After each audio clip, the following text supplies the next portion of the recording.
Greetings and salutations, sports fans. Coming to you live tonight, it's Todd Edwards, along with my broadcast partner, Dew Jones.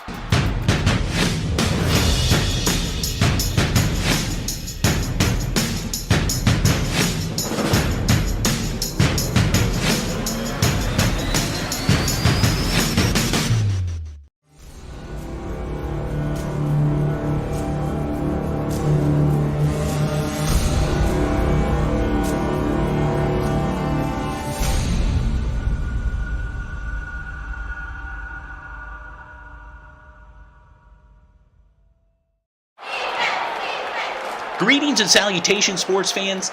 Coming to you live tonight, it's Todd Edwards, along with my broadcast partner, Dew Jones.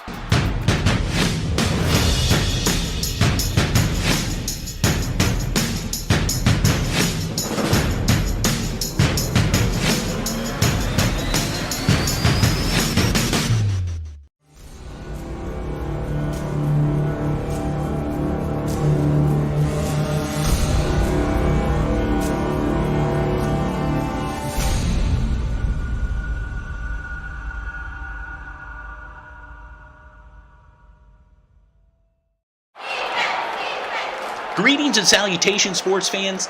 Coming to you live tonight, it's Todd Edwards, along with my broadcast partner, Dew Jones.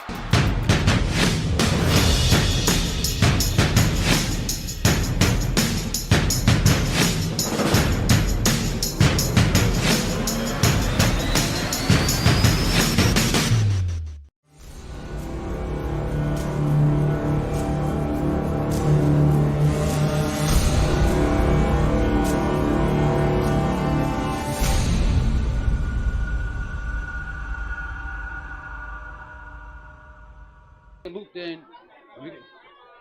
Mello, we good? Can you see us? We're good. We're good.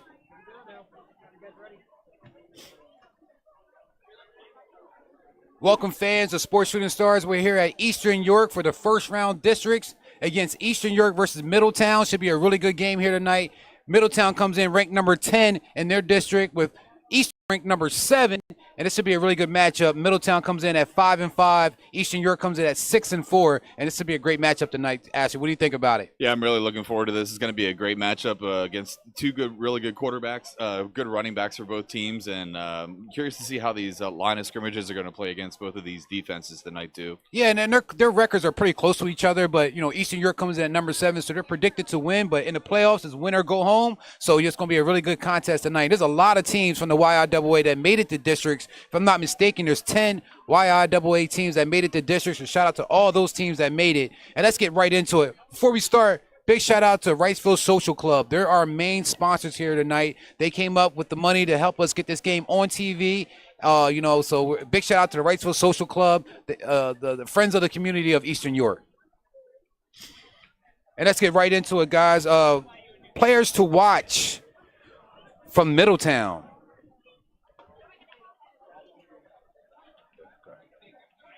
I got players to watch here. Landon Engelhart, wide receiver. Cole Staker, defensive end, offensive tackle. I also have Corbin Rumsey. He's a senior. He's a linebacker. And I also have another linebacker, Aries Shockley. He is a junior. Yeah, those players, there's a lot of players to feature, but those players – oh, I'm sorry. We went over to Eastern York by accident at first. That's okay. It's all good. Yeah, it's all good. Let's go over to Eastern York real quick. I'm sorry. Right. Okay. All right, now we're going to go over to Middletown, the Blue Raiders. We have senior Nicholas Zayan is an athlete, wide receiver. Linebacker George Hartwick. He's also a senior. And wide receiver linebacker Josh Staines. And you can't forget about Jackree Sawyer, the defensive end and tight end for the Blue Raiders. Yeah, some good players with some good stats to watch this year for sure.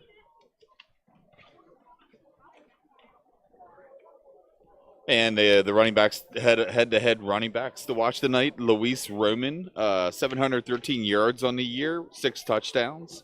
They are coming off of a 28-27 loss last week to Trinity.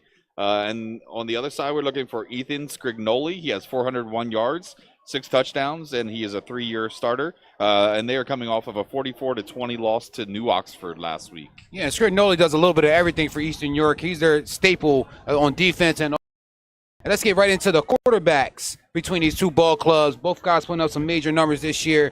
You have Harrison Ortiz with 1,500 yards and 14 touchdowns. He's only a sophomore, and he has back-to-back 1,000 yards passing seasons. So big shout-out to him, Harrison Ortiz. And also, I know the Eastern York fans know all about Quinn Bramble. Quinn Bramble has put on a great display this year, and also last year as well. But he comes in with 1,900 yards, 23 touchdowns. He's Eastern York all-time career-leading passer in yards and touchdowns and completions. He's a 3-year starter as well. So Quinn Bramble, does a great job, of getting the ball in the air and getting his guys involved. Yeah, he does. He has a 104.3 quarterback rating this year, which is incredible. And let's get right into the keys to winning the game tonight for the Blue Raiders of Middletown. They have to tackle well. They have to be disciplined on defense. Also, ball control, win the time of possession, and also pressure Quinn Bramble, the quarterback. We talked about Quinn, almost 2,000 yards in the air, so he can put the ball up and get his guys involved very quickly. And then on the Eastern York side, they want to force some turnovers, hit their explosive plays, and also establish the run game. I think that's so key for the Knights to come off with a big-time victory. And this is a home playoff game. This is the first time ever Eastern York has held a home playoff game. So big shout out to them. They work really hard to be in this position. The fans are out here to support them, and it should be a great game tonight, Ashley. Yeah, for sure. If I was an Eastern Knights fan, I'd be very excited too to watch Bramble tonight. He also runs the ball very well, so curious to see what the Blue Raiders come up with here to stop him. Yeah, and it's Halloween on the hill here tonight. It's breezy. The wind gusts, I heard, is around 30 miles per hour. Our papers are going all over the place. I don't expect Eastern York or Middletown to throw the ball too much tonight. So you're going to see a lot of run game, and just the ball on the ground and just that ground and pound game, because the wind right now has a major factor with the football. Yeah, for sure. Like you said, one of the key points for the Blue Raiders is to control the line of scrimmage and rush the ball very well. I also thought about it earlier, and I'm wondering how many 2-point conversions are going to be going for tonight, factoring the win factor also. The kickoffs and everything might be flying all around York County. We don't know. Absolutely. And it's like that for all the teams that's playing here, in York and Adams County in District 3 playoff, Friday night. It's going to be a windy night. It's 10:31. It's Halloween night. I mean, this is football weather right here in the thick of things. We can't wait to get things started. We're going to be back here in the next 4 or 5 minutes with the game, and Sports Shooting Stars, we bring the game to you.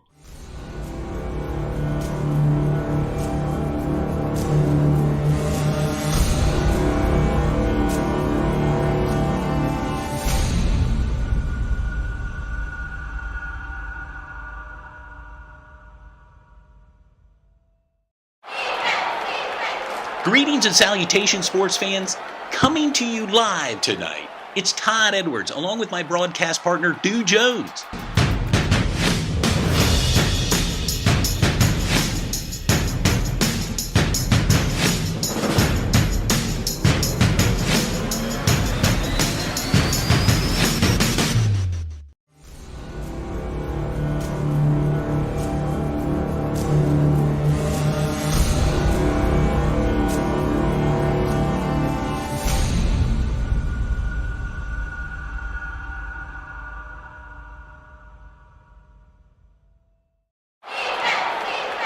Greetings and salutations, sports fans.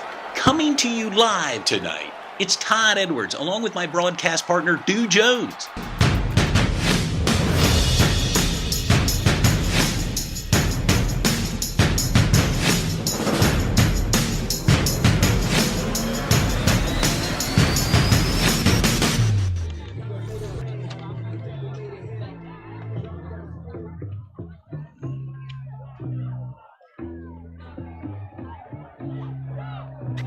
And as fans can see, Middletown Blue Raiders are about to come out. They have their banner out there.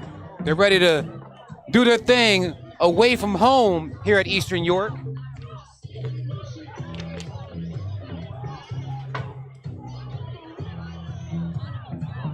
And if everybody wasn't obviously able to make it out here in this breezy, cold weather, we thank you guys for joining us on YouTube, Facebook, Instagram. And there's Middletown. They run on out to their fan base. And strategically, you can see that Eastern York visitor side is not that big. They didn't make sure there's not too many fans coming in here to support their teams. They want that home field advantage. Yeah, for sure. If you show up, it might be standing room only. If you show up a little bit too late over there on the other side, if you're a visitor.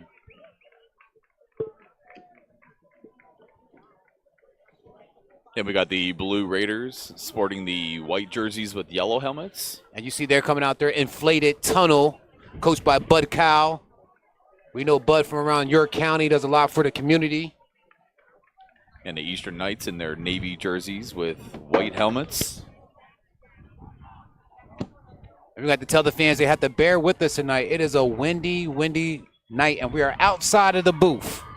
So our papers are kind of flying all over the place, but we're going to do our best to hold the mics and also call the game. And you see Quinn Bramble coming out there with the American flag, the 1,900-yard passer, all-time leading scorer for Eastern York, passer for Eastern York. Yeah, dude, it's funny you mentioned that because I remember watching the broadcast of you, I think Marcellus and Todd last year. I think it might have been at Dallastown, and it was almost seemed like hurricane conditions. Yeah, may not see Bramble throw the ball too much tonight, but he's still going to be very effective and being the team leader and carrying his team on that offensive end. Good evening, ladies and gentlemen. Welcome to Eastern York High School, home of the Golden Knights, for tonight's athletic contest between the Blue Raiders from Middletown and the Golden Knights from Eastern York. Also want to give a special shout out to the Ricefield Social Club for being a sponsor here tonight. Friends of the Eastern York community, they want to make sure the fans and the community had a chance to watch this game on TV in case they cannot make it out here tonight. This game is going to be on YouTube tonight. Not on cable TV, but on YouTube tonight. And you see the captains going out there to the middle of the field. Any person who by their actions or conduct interferes with this contest will be removed from the stage. That's a good point earlier, dude. Not running the ball a lot tonight and not throwing the ball a lot. Kind of curious how Scrignoli does. He's averaging 40 yards per game, 9 touchdowns, 400 yards on the year, 6 rushing of those touchdowns, and 3 receiving. So curious to see how the Golden Knights or how the Blue Raiders do up against East York's offensive line. Is your Eastern York Air Force JROTC Golden Wing Squadron color guard under the direction of Lieutenant Colonel Corey Edmonds. Leading the color guard, carrying the American flag, is the Cadet Squadron Commander, Junior Cadet, Lieutenant Colonel Nathaniel Brubaker. Presenting the Air Force colors is Junior Cadet Captain Brianna Long. Presenting the Commonwealth flag is Freshman Cadet Airman Basic Adrian May. Protecting our color team are the rifles carried by sophomore cadet First Lieutenant Caden Tavera Nuevo and Junior Cadet Captain Morgan Brown. As the color guard marches into position, please rise and join in respect as your Eastern York Marching Knights perform our national anthem.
And just like that, sports fans, we are ready to push go. 50-year mark in Eastern York football history. We are here to host our first playoff game on home turf. In 50 years, it's their first home game hosted here at Eastern York, which is pretty nice.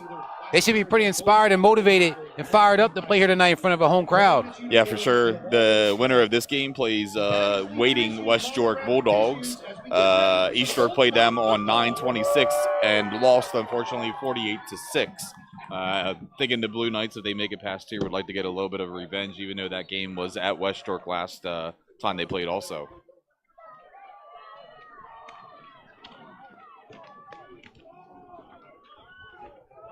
And the Blue Raiders are receiving the first kickoff, which means Eastern will receive it in the second half.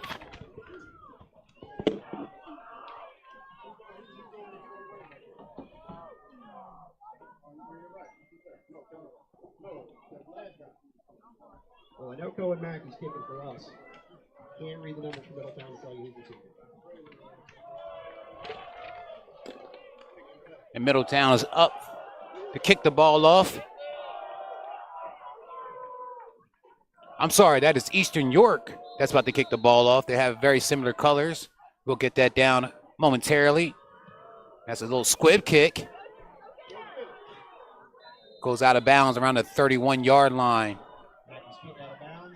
And penalty flags will fly. Want to also let the fans know momentarily we'll be in the booth with Brian Singer as well, a BLM construction and remodeling. He's the inventor of that great idea with the hard hat for the BLM construction remodeling defensive player of the game. Always look forward to Brian joining the cast, man. He's a great guy and a great announcer. Absolutely. Very genuine dude. You see the Blue Raiders coming out on offense. See what the Blue Raiders can do here, starting from the 35-yard line. With Harrison Ortiz as their quarterback, only a sophomore. Having a very good year, coach's son. 1,578 yards, 14 touchdowns, and 4 interceptions. And there's a run, jet sweep. That's a big-time yardage going down the field. Still on his feet. Wow, just like that, Ashley. It's about a 30-yard run to start the game. Yeah, absolutely. 35 to the 35 there, so 30-yard run to the tee. Very good blocking on the edge there for the Blue Raiders.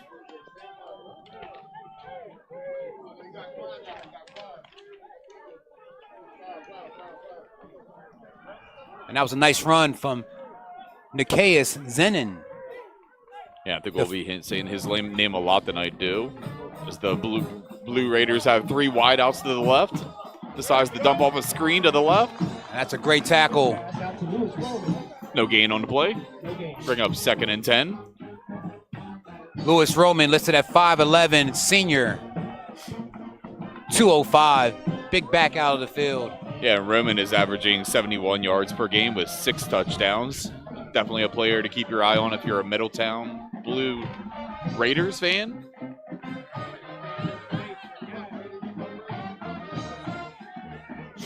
You see Harrison Ortiz for the Blue Raiders in shotgun. See the Golden Knights are in He's man looking. coverage.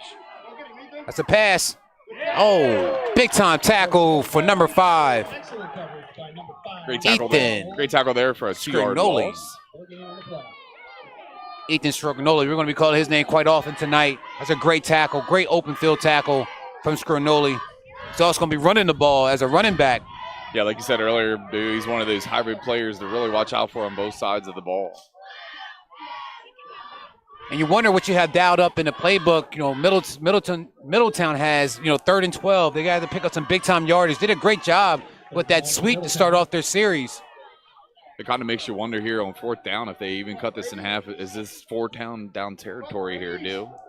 Ortiz in shotgun. He's looking. It's gone deep. And that's an interception. Oh, the Blue Knights returning it. Oh, he got yardage. 45. Out of the 46-yard line. INT for the Blue Knight, for the Golden Knights. Got a flag on the play.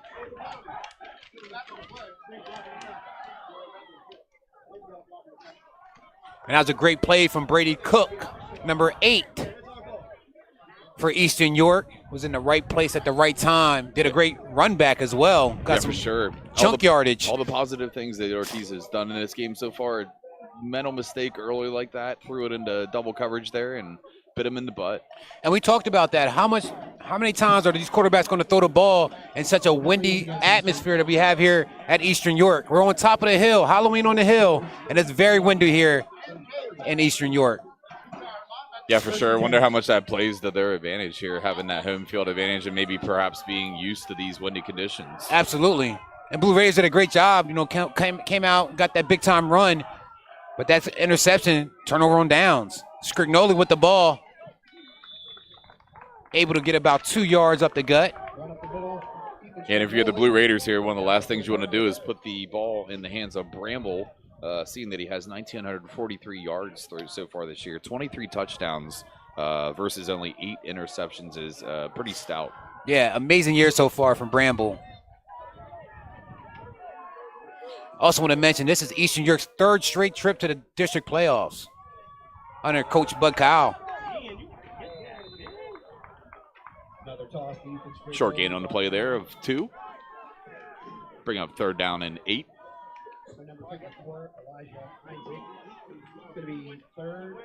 See what kind of push up front the Golden Knights can get here against the Blue Raiders defensive line. And that was a nice tackle for number 54, Elijah Einzig, listed at 6 foot 205, the senior for the Blue Raiders. We got trips to the left here for the Golden Knights. Bramble thinks about it, keeps it for himself. And Blue Raiders were all over that one, Ashley. Yeah, for sure. Short to no gain there. Great push up front for Middletown. And that may have been a quick 3 and out. Yeah, and here we are speaking about the kicking game that these teams are probably dreading tonight with this wind. Yeah, that's that 3rd phase of the game, the special teams. And right now, kicking is going to be very crucial if you're kicking against the wind or with the wind. Still a nice kick. Wow. Eastern letting it roll a little bit. Not a bad punt there for the Eastern Golden Knights. Absolutely. Ball at the 29-yard line. And as you mentioned it, I can feel the wind coming from right to left. So he actually booted that ball into the wind, and it went pretty far. Yeah, that was a great kick. Yeah, definitely not expecting this game to be super high scoring. Throughout the year, though, the Golden Knights, they have been averaging 26 points per game, giving up 25. On the flip side, Middletown has been averaging, scoring 17 points per game and giving up 16 points. Sorry, 19 and 17, that is. Correction. Harrison Ortiz in shotgun formation. There's a little bit of movement on the line for the Blue Raiders, and that's going to go against the Blue Raiders, sending them back 5 yards. Yeah, and that's one thing we talked about in the last game that I announced that you guys do. Penalties are one positivity of yards that you do not want. It's a positive gain of a negative thing. We definitely want to go forward in rushing and passing yards and not backwards in penalties. Absolutely. And that's a nice block. Still on his feet.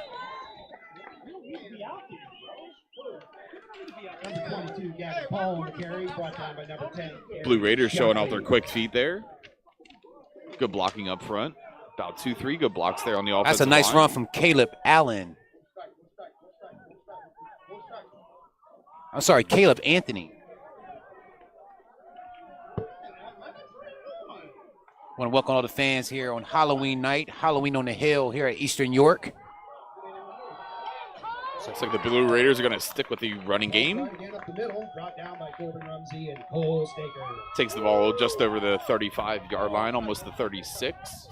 It'll bring up 3rd and 2. And that was a run right up the gut for Gavin Paul. And we're approaching 7:15 here in the first quarter.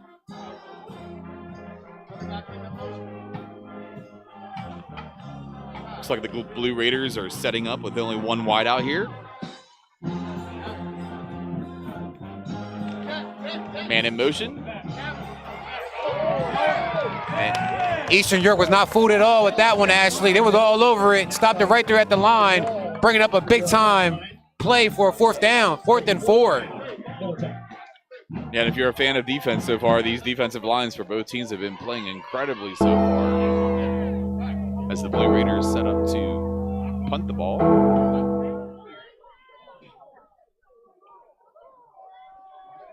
Eastern Golden Knights set to field it around the 32. Bad snap over the punter's head. He covers it.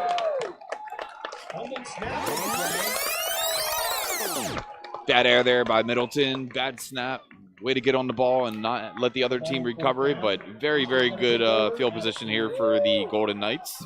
And right now, Eastern York is doing a great job of playing great defense and forcing some plays and making it easy for their offense as well. Look at where they got the ball at right now, at the 17-yard line.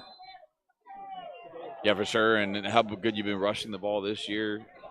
Might not take too many plays to punch this one in the end zone if you're a Knights fan. Well, expect to see a lot of Scrignoli here and these at this space. As a quarterback keeper. Yeah, fake 2 Scrignoli, and Bramble keeps it. 5-yard gain. Down to the 12. 2nd and 5, 6:07 left, first quarter.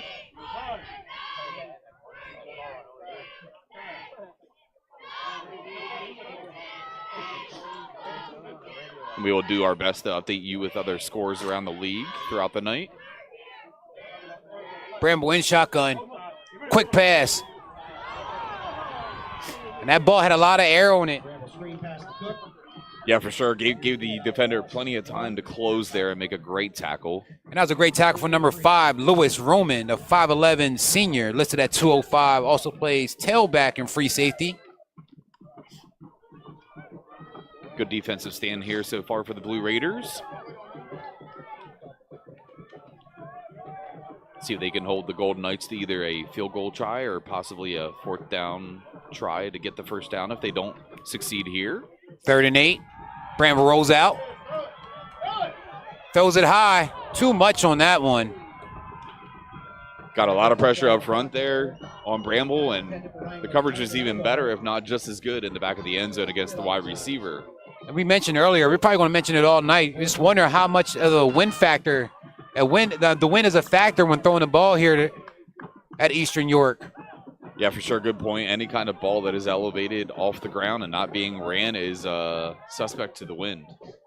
Really like the aggressiveness here from Coach Bud Kyle for Eastern York. He's going for it on 4th and 8. Like I said, the win is a factor here, guys. Bramble back. He dances a little bit. And that's a great job from the Blue Raiders.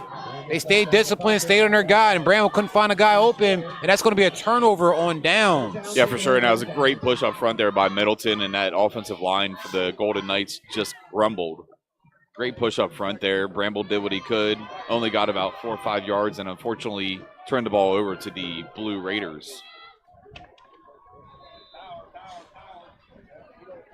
Essentially, Ashley, you can almost look at that as almost as like a punt. You know, you got the Blue Raiders of Middletown at the 15-yard line, and, you know, you're just going to put it back on your defense to make some plays. And they've been doing that so far in this game in the first quarter. Yeah, for sure. Got to trust in your defense in this situation, and it wasn't a bad idea to go for that on 4th down. Number 5, Lewis Roman up the middle. Good run there by Lewis Roman.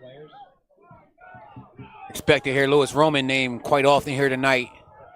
Their main running back. Yeah, he's been huge this year. 71 yards per game, 6 touchdowns. And they are feeding him. Behind him is Paul with 46 yards and 5 touchdowns. So that is the two-headed monster they had. And Ortiz has only ran for about 5 yards per game and 1 rushing touchdown. So I think in this situation they would normally throw the ball a lot more. But like you said, the win factor yet again, yes, we're speaking of, prevents them from throwing as much as they would normally would. And that's a pass there.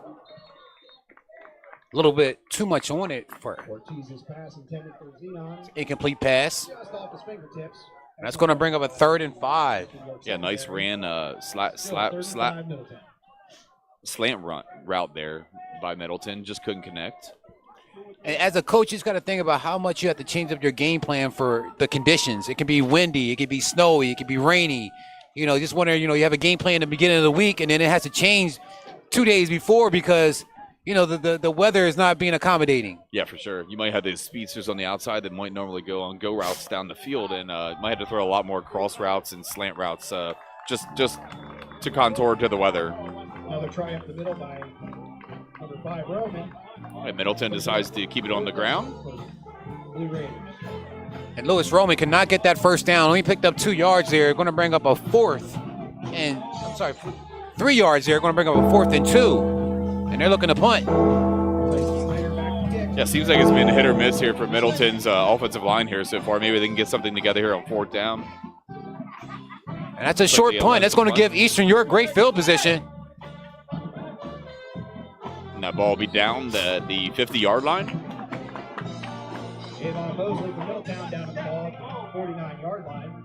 Eastern takes over. Giving the ball back to Eastern York. The Young Knights hosting their first ever home playoff game here at the Young Knights field. Yeah, pretty impressive and something that these kids should definitely be proud of. Seeing that they extended this to 10 teams instead of 8 in District 3.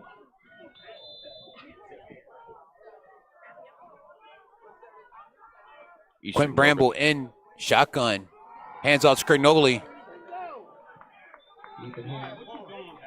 Bramble hand off to Ethan Scrignoli for a gain of about 2. Second meet for Eastern. Yeah, and the Eastern Golden Knights really haven't been throwing the ball very well so far this game, but they have ran the ball a lot, so maybe that is setting up play-action pass, possibly. Yeah, Bramble has a big-time arm, so like you said, play-action pass, they can set it up for a deep, wide-open bomb for a touchdown. Let's see what happens. Bringing up a 2nd and 8. With a little less than 3 minutes to go here in the first quarter. Scrignoli with the ball again. Goes off to the left-hand side. Another carry by Scrignoli. Gains about 3 yards there. 3rd and 5. Brings up 3rd and 5. I think that is crucial tonight, dude, to try to get yourself in very short 3rd down situations. As much as you can get it to 3rd and 5 or less in these situations and these drives might play into going to a lot more on 4th downs. Absolutely. Bramble in shotgun, rolls out. He's going deep again. Oh, a little bit too much on that one for number 4, Landon Allison. Yeah, a little bit of hand fighting there with number 22, but the refs let that go. And we are cruising right through this first quarter. No score for either team. I tell you what, Ashley, I'm not mad about that. No, not at all. It's a breezy night here in Pennsylvania. This is exactly what we talk about, that Pennsylvania fall weather, winter weather, pretty much here at Eastern York. Yeah, I'm thinking both teams, both coaches for both teams are probably happy with that also. Another great kick. And that ball took a bad bounce for the Golden Knights and kind of rolled backwards 5 yards, but is down at the 30-yard line. That's where the Blue Raiders will start off their drive. Great punt from Samuel Galentine for for the Eastern Knights. Number 11, doing a great job punting the ball. Yeah, it makes you wonder strategy-wise with the special teams coaches, do they coach these guys to kick the ball a little bit straighter than up in the air just so it doesn't get hung up in the wind? Yes, sir. Ortiz is back. 2 wide outs. Harrison Ortiz with the handoff. There's a lot of room there. Great blocking up front. 50, it's a big-time 45. run. Still 40. On his feet. Tackled at the 39 by the Eastern Golden Knights. Great run by Middleton Blue Raiders. And that's Gavin Paul with the run, number 22. And we're going to look at that in the instant replay. Yeah, that deserves a replay, dude. That was incredible blocking, incredible run. 46 yards per game for Paul. Got about 15 there on that play. Ball on the 39. And the Blue Raiders are finding some success running right up the middle against Eastern York. Let's see if they stick to it. Another fake handoff, and that's a little slant pattern that didn't complete. Yeah, and Eastern York's secondary has been stout against the Blue Raiders tonight. That was a small window to put the ball into as well. Like, you know, Harrison Ortiz can pass the ball, only a sophomore. That was a very small window. It was a lot on that. It was a lot of flair on that ball, a lot of fire. Yeah, for sure. A lot of good defense played by the Golden Knights so far. It seems like there's 2-3 guys around the ball, even if it's being thrown. It's going to be a tough night for Ortiz to get passing yards against this defense. And you see Harrison Ortiz, number 15, listed at 6'2", so he's not a small guy out there. No, for sure. Brings up a 2nd and 10. Oh, big time tackle. And you know who that is, number 56, Cole Staker. That was a great tackle behind the line of scrimmage there. I got to look at my stats again. I believe Cole Staker was an all-state selection last year. We've been calling his name the last 3 years. He's done a lot for the Eastern York. Yeah, we don't even know it, but there might be scouts watching these playoffs and players like that of that magnitude. Oh, Cole Staker, he's a gem. He can do a little bit of everything, especially on defense. It's bringing up a 3rd and 12 with the ball on the 42-yard line. A little less than a minute to go in the game. Ortiz looking deep. And Cole Staker got back to him again, number 56, and put a lot of pressure on Harrison Ortiz. Yeah, it looks like Eastern Golden Knights were looking for a holding penalty there. Hasn't been too many penalties thrown in this game except for the opening kickoff, which is nice to see. And that's bringing up a 4th and 12. Yeah, and as we mentioned, the wind is blowing from the right to the left. Oh, good gracious. See how this benefits the Blue Raiders on this punt. That's another, big time hit. And again. Wow. Eastern What's Golden that? Knights pick it up. He's scrambling. He's tackled. Great job from Eastern York. And we got to look at that in replay, Ashley. I'll tell you what, that Eastern York defense is playing lights out. Yeah, if you're the Blue Raiders, it's playoff time, and you gotta scratch these mistakes that are a little bit childish at this point in time. Yes. Got to get the snaps off. Got to get a good snap. Got to get it in the punter's hands to even get it into this treacherous wind tonight. And you notice that with the center and also the kicker, they're having some miscommunication. That's the second kind of muff,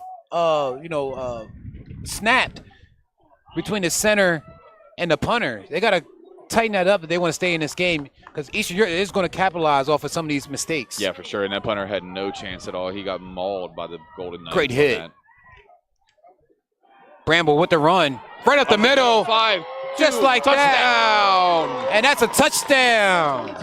Eastern Golden Knights up the middle for 11 yards. Bramble with the scramble.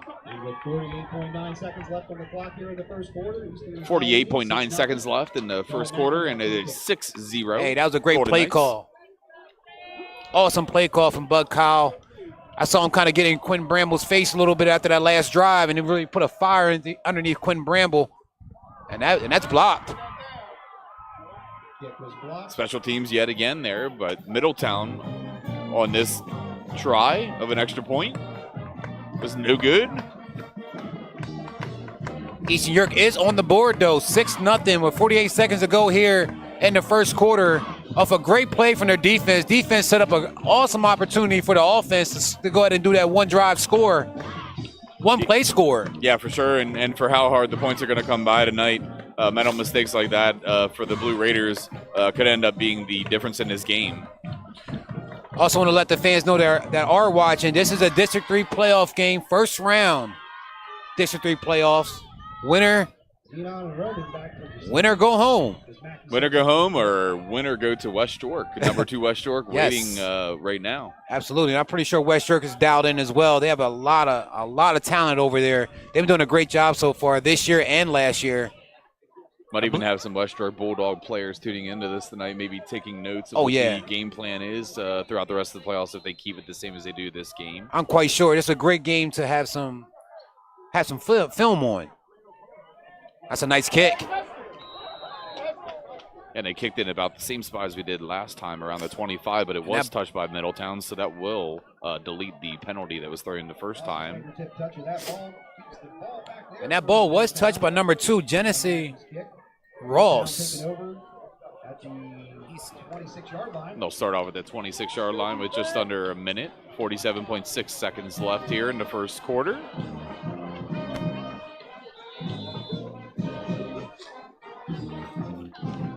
The Blue Raiders have to get something going here on this drive. It's only the first quarter, but they're down 6-0. Not too much offense going between both ball clubs. A lot of defense, though. We've seen a lot of big plays so far. Yeah, for sure. They ran the ball pretty decent here with Roman and Paul so far, the two-headed monster, but see what they can come up with here. And that wind is continually picking up here, Ashley. And he drops the ball. Ortiz has the ball. He's running. He picks up a solid 7 yards. Great rush there by Ortiz. Muff snap, still picked it up and made some positive yards out of it. And with the weather conditions, Ashley, you got to think that ball probably hard as a rock, man. Yeah, I could imagine. I never was a kicker. I never wanted to be a kicker, especially after you saw those guys back in the day that would kick the balls without any shoes or socks or anything. Like, definitely has to feel like kicking a boulder. Yeah, talk about bruised toes and a bruised foot. Harrison Ortiz in shotgun for the Blue Raiders of Middletown. Comfortable with running it up the middle. Very close to the first down markers. And that's Lewis Roman, number 5 for the Blue Raiders. Tackle by Staker and Scrignoli. That tandem is very hard to stop. Staker and Scrignoli is very hard to stop. They're really the glue to that defense for Eastern York. Yeah, for sure. Those are two guys that you definitely don't want to get worn down by the halftime if you're the Golden Knights, and if you're the Blue Raider fan, you definitely want to see them rushing the ball a lot tonight and wearing down that defense.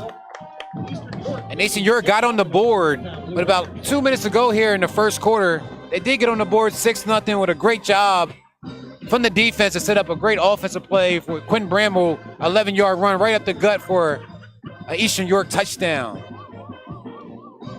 Yeah, and if you're the Middletown Blue Raiders, you just haven't strained together enough positive plays for positive yards here in the first quarter so far. Just need to get some team chemistry, get a couple plays, get some momentum and some confidence going on their side of the ball. Couple scores update from around the league. KD Kennerdale over Elko 7-0. Big Springs over Bermudian Springs 14-0. And Spring Grove leads Muhlenberg 7-0.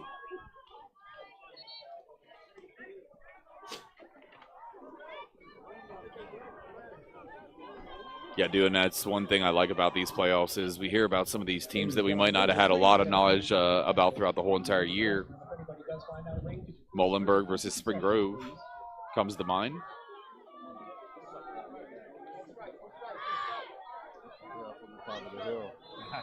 Now the Blue Raiders will be taking their offense into the wind. And that's bringing up a 1st and 10 for the Blue Raiders. 3 wide out set. Jet sweep. Oh, they're all over it. Run a jet sweep. Great defense there by the Golden Knights. Big stop by Ethan. Scrignoli again on that tackle for no gain. Bring up 2nd and 10.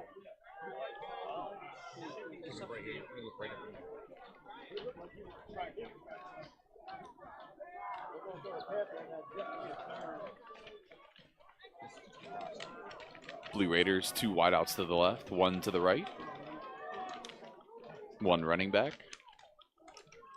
Bringing up a 2nd and 14. Ortiz is back, looking for an open wide receiver. It's a screen. Still on his feet. Great catch and great run. Great tackling there by the Eastern Golden Knights. Up that's to number the 45-yard line. And that's number 5, Lewis Roman. Substantial gain there for Middletown. 3rd and 4.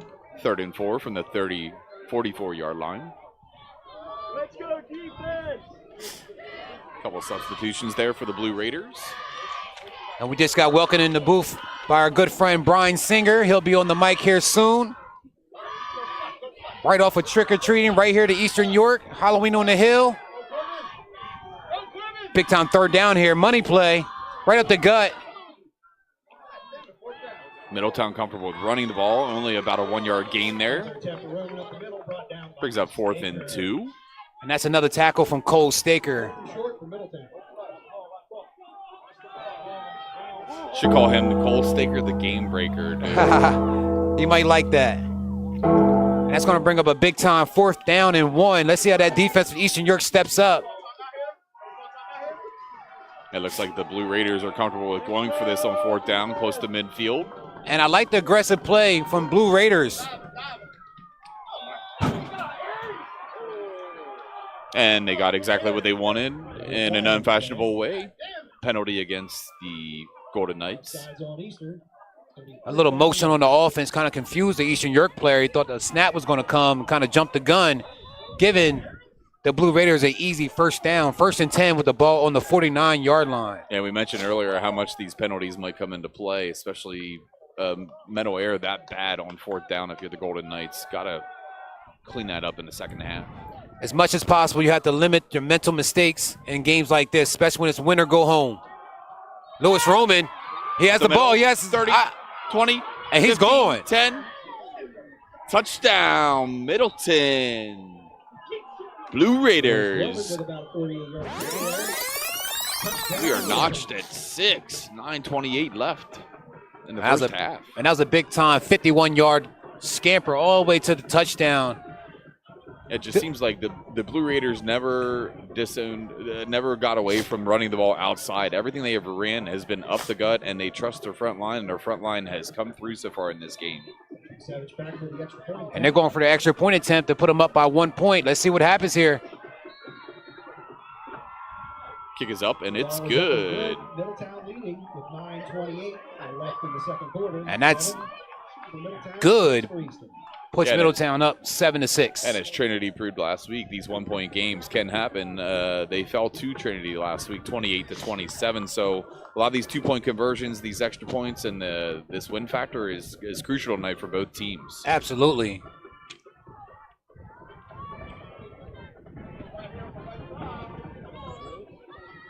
And Middleton will kick into the win. And we're going to go ahead and give the mic over to Brian Singer, our other commentator for tonight, and also part of Sports Shooting Stars cast. Brian Singer, here you go, buddy. Happy to be here, dude. Thank you very much. Welcome, Brian. Welcome, Brian. Thank you, sir. Thank you, sir. Sports Shooting Stars, we bring the game to you, and tonight we bring you Brian Singer to the booth, the outside frozen booth, the outside ice box of Sports Shooting Stars. Yeah, the wind is whipping up here on the River Hill. We got some district football.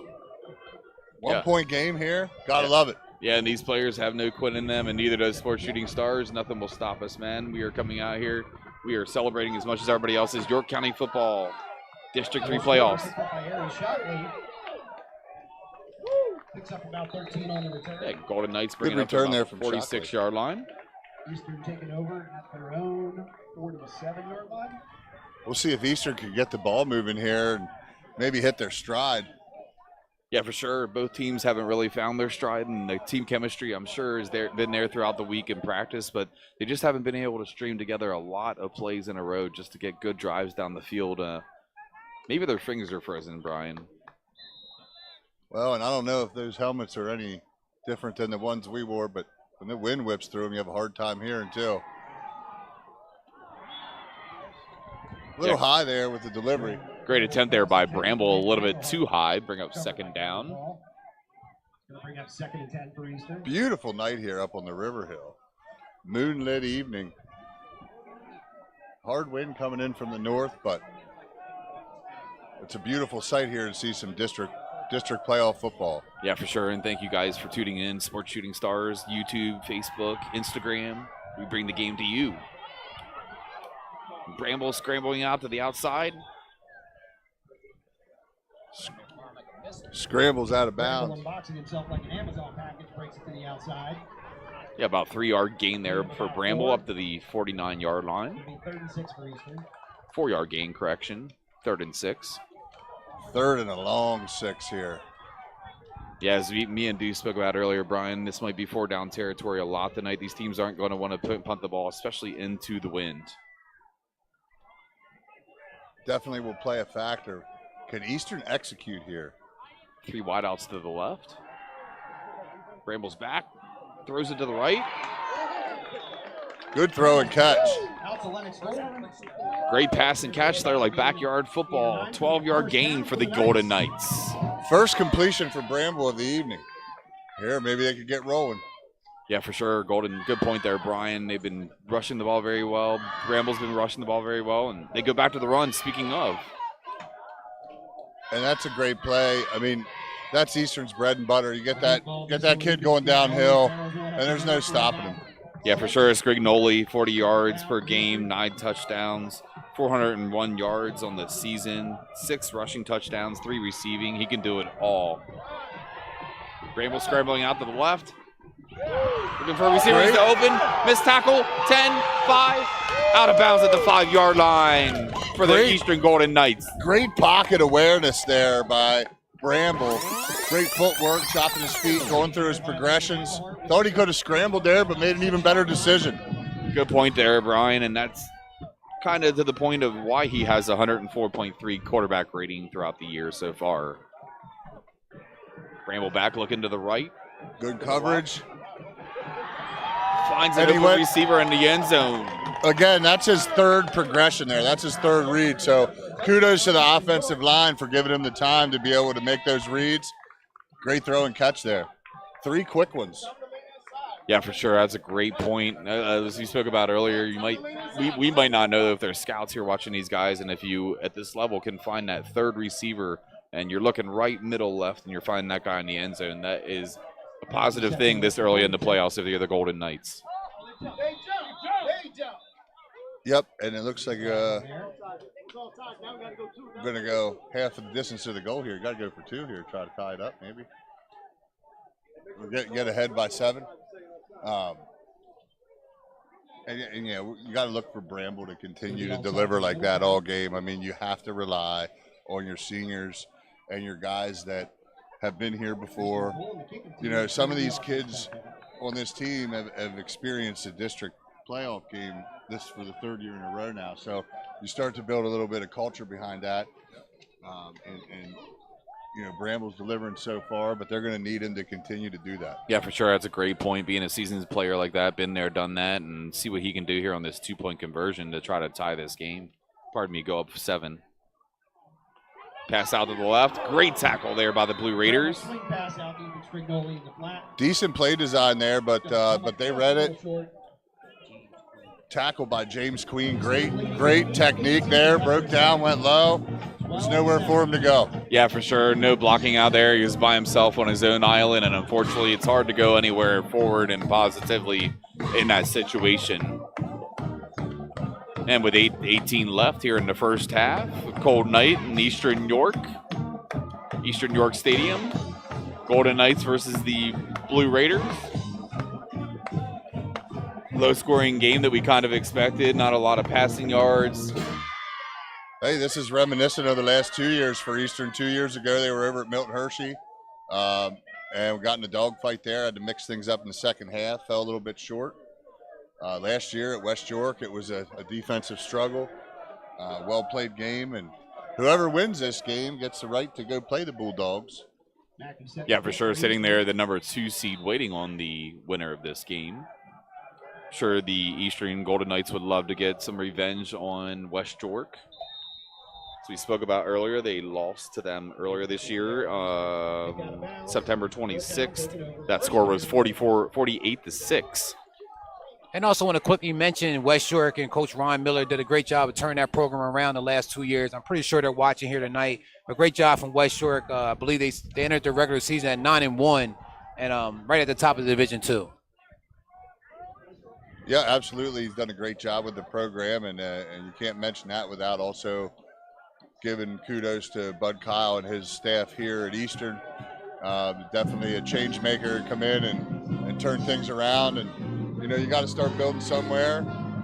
Here we're at our very first ever hosted district playoff game up here on the River Hill. Blue Raiders stick with the run here. First play of this drive. Great rush out there to the 43-yard line. Gain of 8. Gavin Paul with a stout run there. And I'll tell you what, Eastern's defensive line is getting pushed back off the snap. They're going to have to get a little more aggressive, a little more quick to prevent that getting downhill. And he already has 1 touchdown, and he's pretty explosive. So that's a great point. When you're keeping the ball on the ground, you got to think about that defensive line of the opposite team that is getting beat up that whole entire game. Speaking of, keep going downhill, north and south, the Blue Raiders.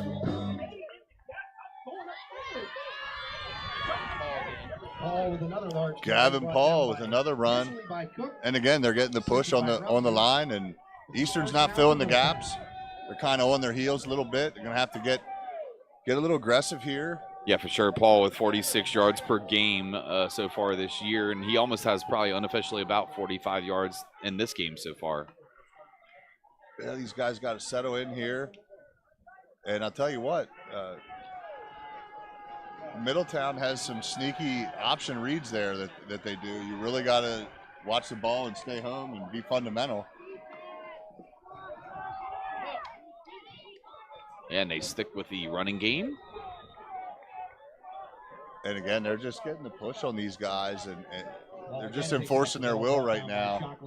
Yeah, for sure. I'd say they're averaging probably around like 4 yards per rush so far against the Golden Knights, and they're getting a very good push up front. Even though you're down 5 points, if you can keep this up throughout 2.5 more quarters, you can definitely wear down a defensive line over time. You obviously tell Middletown coming in at 5-5 are very disciplined here. Taking their good old time, very confident. Yeah, only 1 wide out to the left here for the Blue Raiders. Decide to throw a pitch to the left. Great blocking up front. Down to the 10, 5. And he pushes his way in for a touchdown. Blue Raiders. Well, it's gut check time for Eastern here. That defensive display there on that series was not how they want to continue. Yeah, for sure. And the Golden Knights are just getting manhandled up front. It doesn't matter if they run to the left, the right, up the middle. Middleton is owning that offensive line. And if I'm Middletown, there's no reason to stop running the ball. Absolutely not. Why stop a good thing if a good thing's working, right, Brian? Absolutely. I mean, they're getting the push on the line. Javich back to the extra point attempt.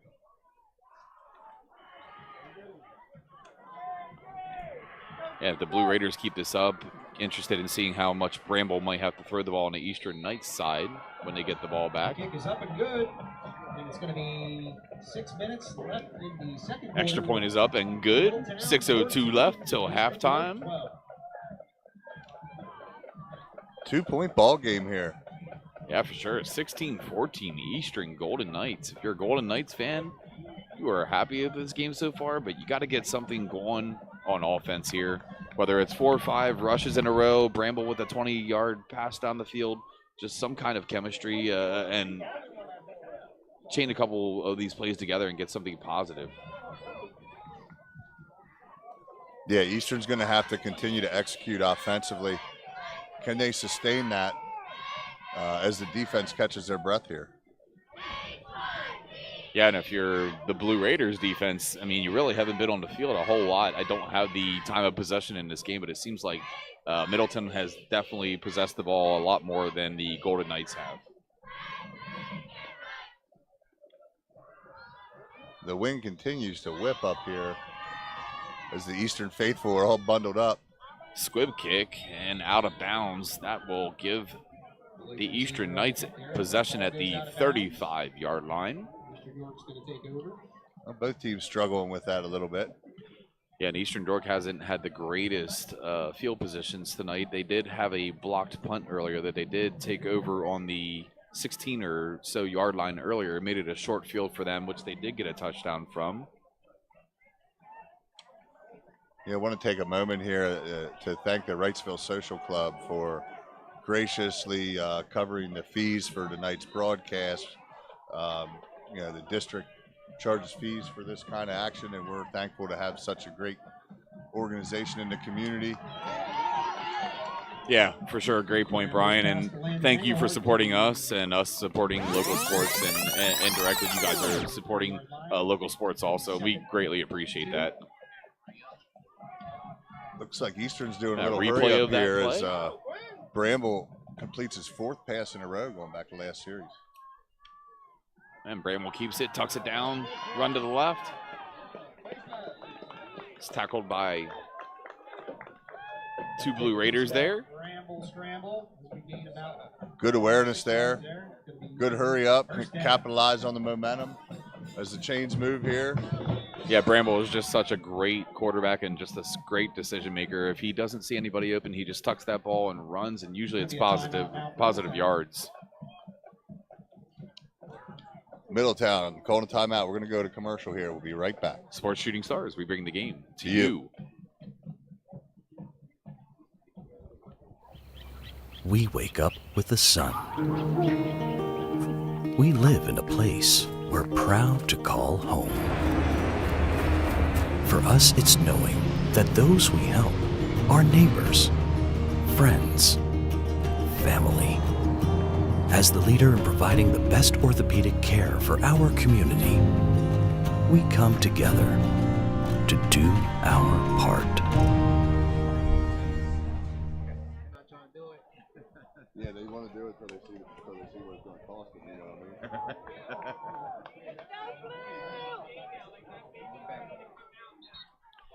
And just like that, we are back. Sports Shooting Star fans. 1st down and 10 here for the Golden Knights. See if they can get something going here on offense. We'll see what Eastern has cooked up here. Got a little extra time on the timeout. Going to have to execute, keep it simple here.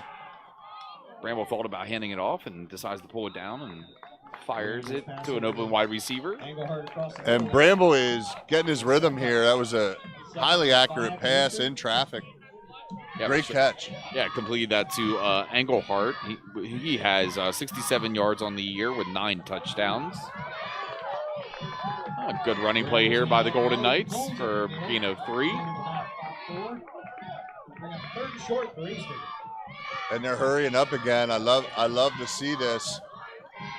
Hurry up offense and try to catch the defense on their toes here. Spreading the ball around, mixing it up. Good hard run there by the Golden Knights. Very close to the 1st down sticks. Good hard run there by McCombs. Great push there by the offensive line. And they're moving the chains. Yeah, it was very close from up here, but they gave them the 1st down. It looks like they're still in a hurry-up offense here, trying to catch the Blue Raiders off guard. And here we got a nice methodical drive. Bramble back, fires it down the field. And overthrows his target. Yeah, throw that into double coverage and a little bit too much mustard on that. I see what he was trying to do there. That was a good time to take a shot here. We got 4.5 left, trying to score before the end of the half. You know, he put it where only his guy could have ran and made a play on it, so they were in no danger there. And sometimes you got to take those shots, keep the defense honest. Yeah, for sure. And we said that earlier in the game about the win factor, if they were actually going to throw the ball a lot. And if they did, are they going to go with any go routes or anything down the field? And that was the first time we did see anything over 20 yards in this game so far. Well, we have a respite here from the win for a moment as the flag is drooping. Short gain on the play there for the Golden Knights. And now you see a 3rd and long here, and this highly favors the defense. This is where you got to look for Bramble to make a play. Yeah, for sure. And this is what we talked about earlier in the game, too, about 4-down territory if you're on the other side of the 50-yard line, especially. If you could even cut this in half and get it 4 or 5 yards and make this a really short 4th down play, that would be great if you're a Golden Knights fan. Out of the shotgun, shoulder fakes. Scrambles.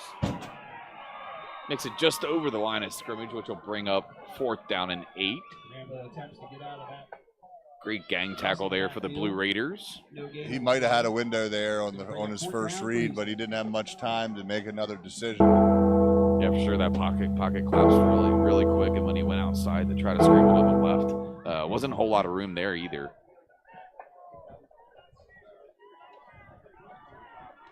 Great defense played by both of these teams so far, especially these front lines.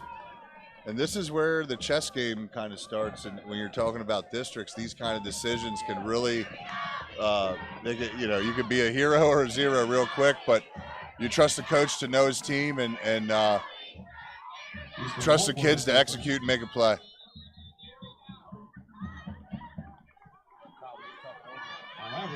We got a timeout there by Eastern Golden Knights.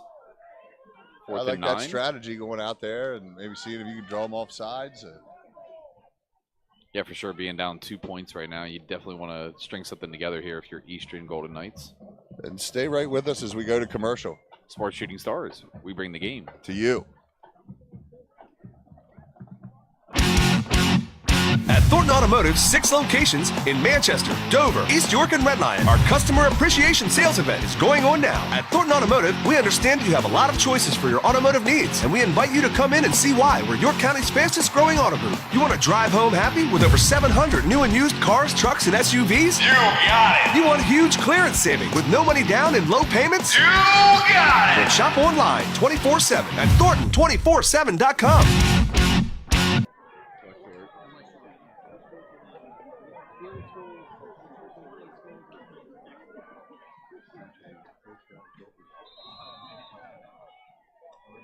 Yeah, and we're back. Sports Shooting Stars fans. Bramble back. Looking to the right. Yep, Bramble hesitated there for 1 second, and good defense there by Mountville. Yeah, not a bad route there by the wide receiver. Bramble got it out there pretty quickly, but very good closing speed there by the cornerback for the Blue Raiders. Taking over on their own 39. First and 10, Middletown. Absolutely. It was a good start there, and they just couldn't sustain it. And now the defense will have to step up here. Allowing another score before half is not going to be something that they want to see going into halftime. Yeah, for sure. Seeing that you're down 2 points already, Brian, that's a great point. You definitely don't want to go down 9. Tricky option A little bit of juking up fronts there by the Blue Raiders. Good enough for 13 yards and a first down.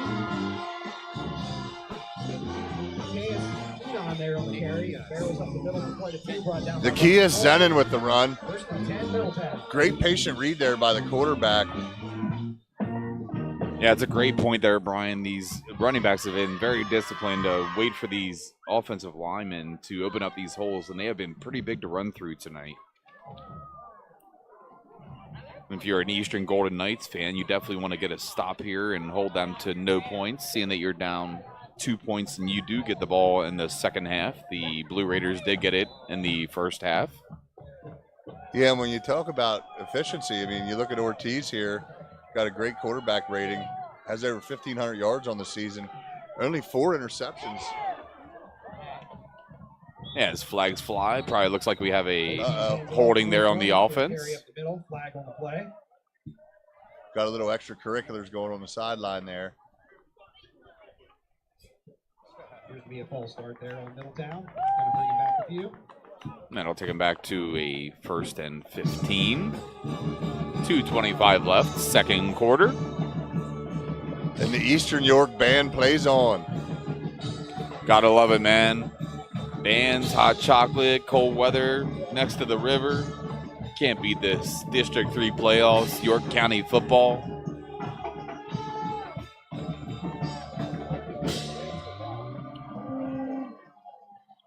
So we approach 2 minutes to go in the first half here. And the ball hit the ground.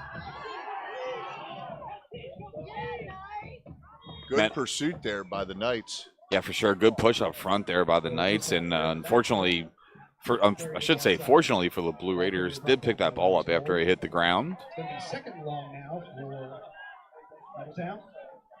Looking like a 2nd and 17 here. Can the Knights capitalize here? Get a good play. Put the pressure on them. Yeah, for sure. A turnover would be paramount if you're a Knights fan, but at least hold the Blue Raiders to 0 points here before halftime on this drive. In motion, another handoff. plenty of room up past the 40, down to the 36-yard line.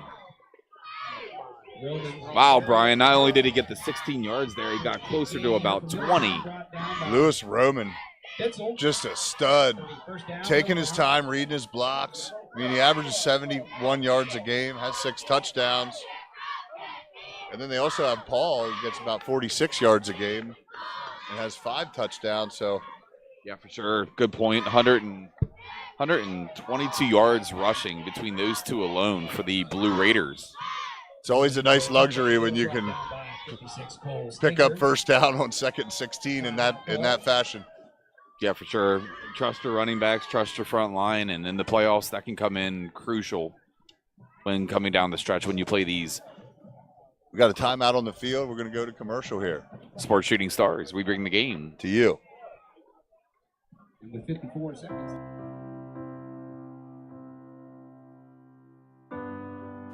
So here at Fairview Early Learning and Community Center, our mission is to change the generation one child at a time. What we do is we take every opportunity to teach a child. It could be from learning how to walk, potty training, how to communicate with peers, and also how to tune in those fine motor skills that they have, and also preparation for kindergarten. We love it here. And Dana has been here for a couple months. We love it here. She's learning. Yes, she's learning all about her alphabets and her numbers and everything like that. And this is an awesome place to have your child learn and grow. This is our Zion location. On this side of town, this is our school age. We require that our school age do focus on reading and math daily for at least 30 minutes once they arrive from school. This also gives them time to complete their homework. And just like that, we are back, Sports Shooting Star fans, Eastern Knight fans, and Middleton Blue Raider fans. Wide open there by Middleton Blue Raiders, and they are in for the score and the touchdown. Great throw and catch there. I'm not sure if that was a blown coverage by Eastern. Let's take a look at an instant replay there. Yeah, Brian, good point. Definitely would like to see that again. And Zenon had to really get on his horse there to make a play. Great catch. Good awareness. Turned the corner, got in the end zone. Got a flag on the play here. Not really sure if that happened during the play or after. And you look at, again, you talked about the chess game earlier. You get a timeout there. Middletown, you can tell that they are cool, calm, and collected, very well prepared. Coach dials up a great play out of the timeout there, catches Eastern on their heels, and it pays off. And you go back to the 4th and 9 call to go for it down here earlier, and the defense is making a valiant effort, but got 45 seconds left, and they're knocking right at the door here. Yeah, for sure. Good point there. And it doesn't matter how good the players have been playing on the field tonight. It's a coaching matchup too, Brian. You make a great point there. Got a flag on the field here. I'm not exactly sure what the call is. Having a hardcore discussion here by the refs.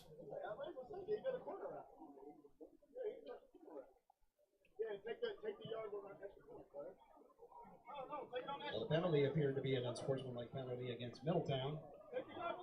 Was against Middletown. They decide to still go for the extra point. Trying to put the Raiders up 9.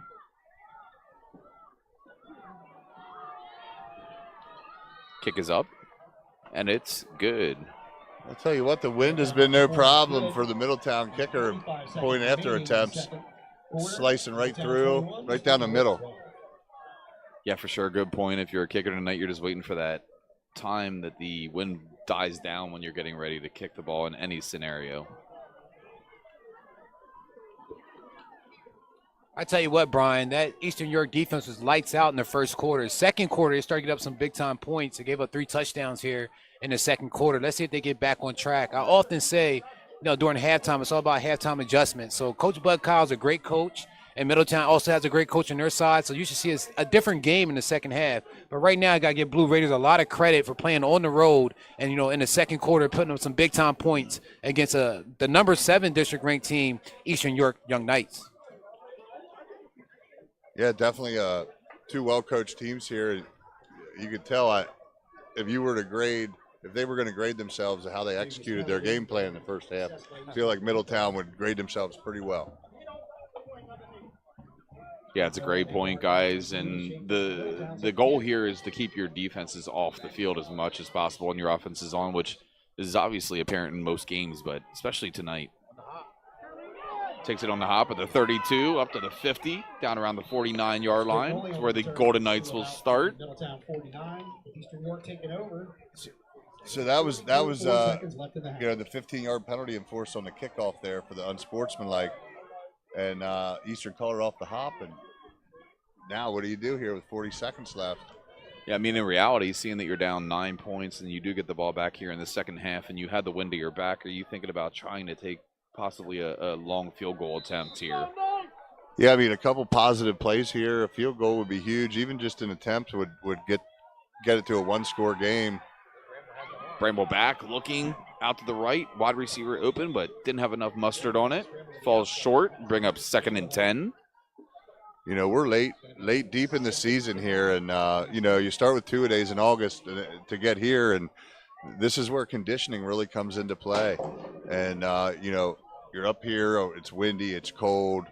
You know, you go on the sideline, you're probably completely cool down. You got to come back out and play. Mental toughness and conditioning come into play in these moments. We'll see what these teams are made of. Bramble back, has a couple of wide receivers open, fires it to the sideline, up to the 35, steps out of bounds, stops the clock at 27.3 seconds. That looks like the Bramble of a few possessions ago where he's going through his progressions. I mean, that was his check down. So he thought he saw something, and you got to give credit to the young man. He's not forcing a bad decision. You can see he's thinking about something. Sometimes he shoulder fakes. But he trusts his receivers and trusts his progressions. Yeah, for sure, and he trusts his experience from over the past 3 years of playing. Like you said, he is a true leader for the Golden Knights. He's looking to the sidelines, fires a little bit high. Only takes 5 seconds off of the clock. Just put a little bit too much on it. Cook tried to make a play on that, just couldn't quite stretch. Yeah, and Brian, you made a good point. When does fatigue set in this type of weather? You know, the conditioning and the stamina throughout the whole entire year. But to fight the cold is another element that most times you don't have to worry about until playoff time comes. Yes, sir. We got 22 seconds here. Can Eastern punch something in? They get the ball coming out in the second half. A score here and then getting the ball in the second half coming out and making something happen would really put them back in the driver's seat here. So, again, they're back in position here to make a play. Can they capitalize? Yeah, for sure. And that pass to Allison, unfortunately, did not connect there. Every yard right here at this moment puts you closer with a wind to your back to trying to get 3 points, cut into this 9-point lead. So you got 2 timeouts left here, and you wonder what the coach is thinking. Is he going to try to take a shot here, not towards the sideline, and then use one and see what you can do, save one for perhaps a field goal? Over the middle. Completes it and down he's still on his 10. feet. Great pass, great catch and run. And this is where we use that timeout.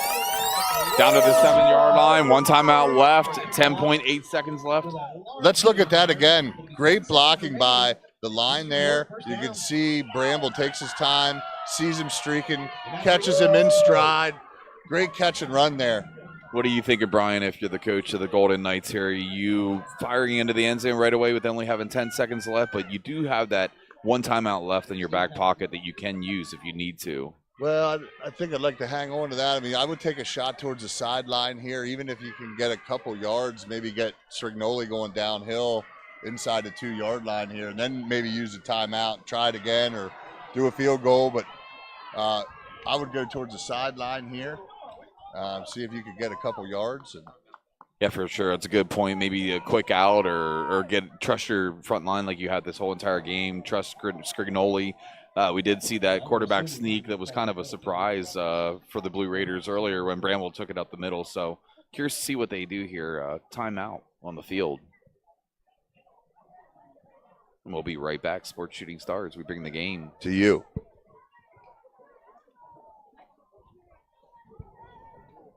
You're getting a live broadcast right here, man. Yeah, I know. How we doing? Like a 6.5, but we'll take it.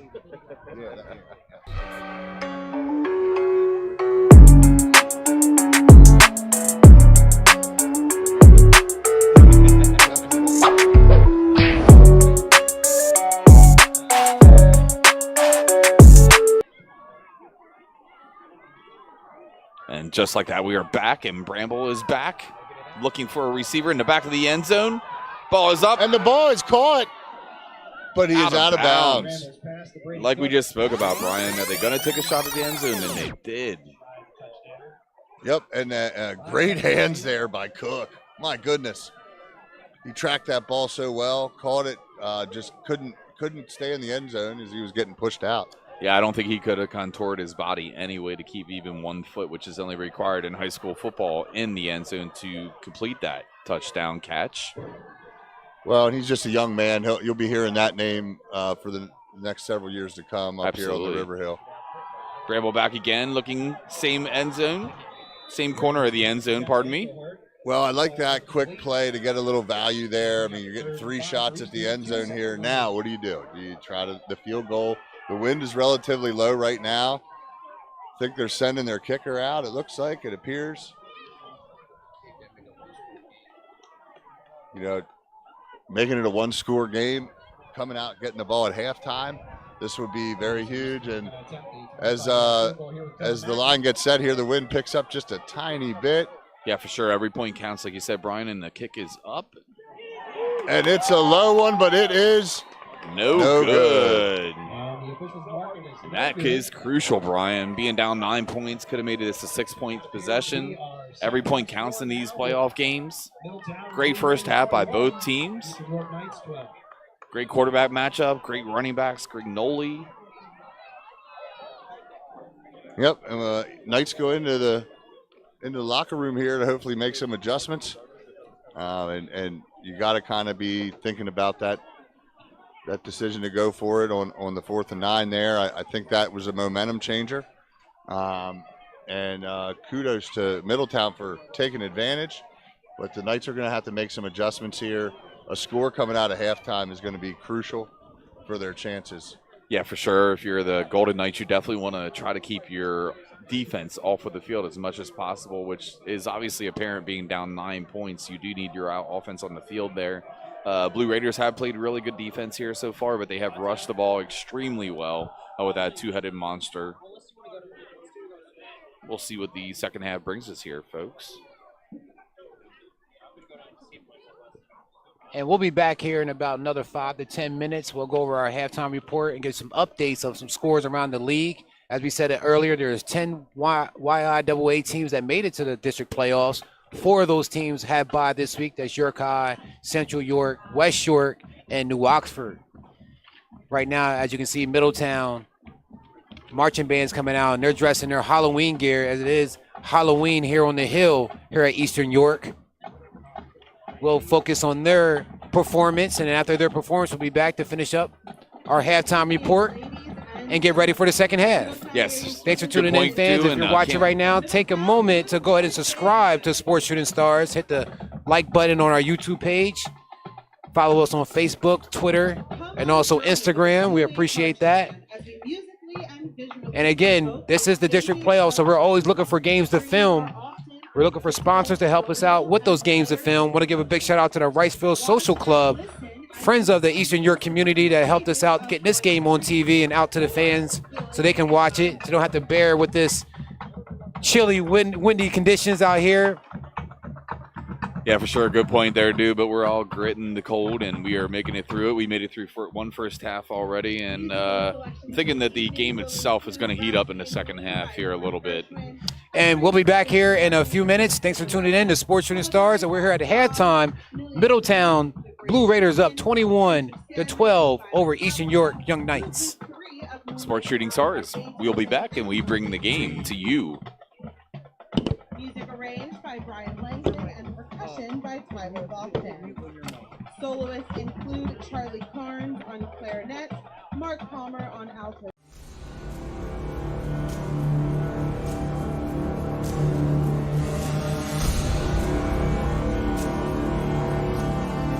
Greetings and salutations, sports fans. Coming to you live tonight, it's Todd Edwards, along with my broadcast partner, Stu Jones.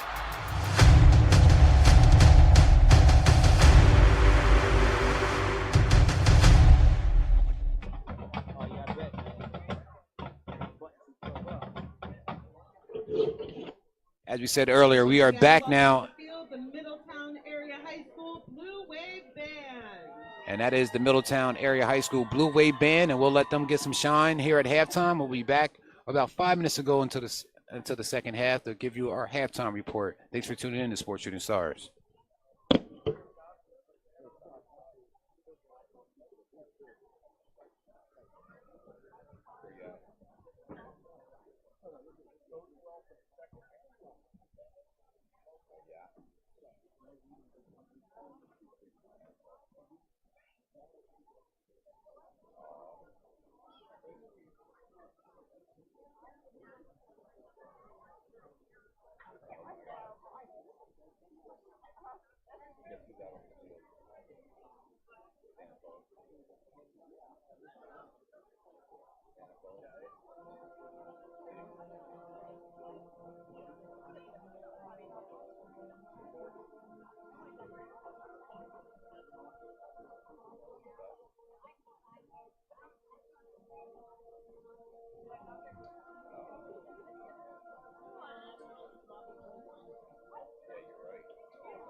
Here for you guys. Same thing. You guys want some food, hot dogs, pretzels, everything else. Thank you. I love you.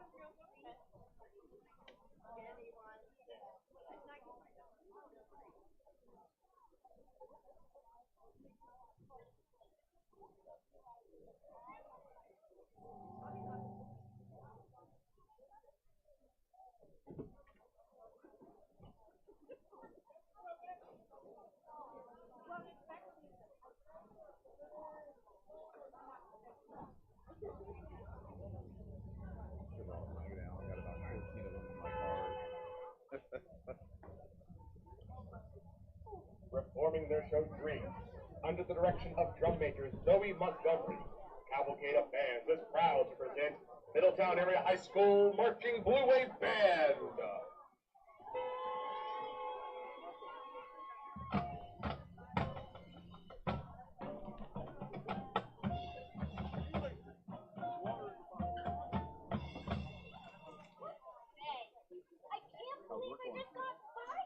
Yeah, that's good.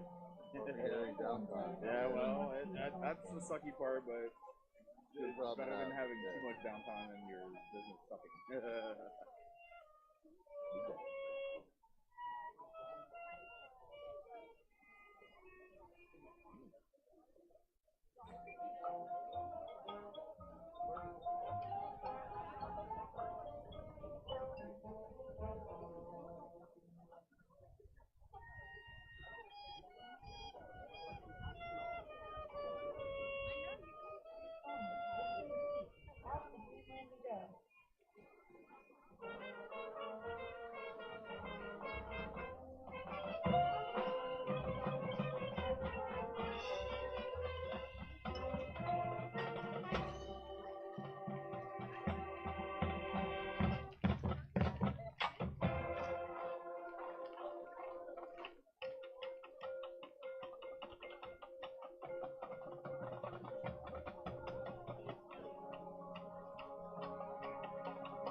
Pretty good.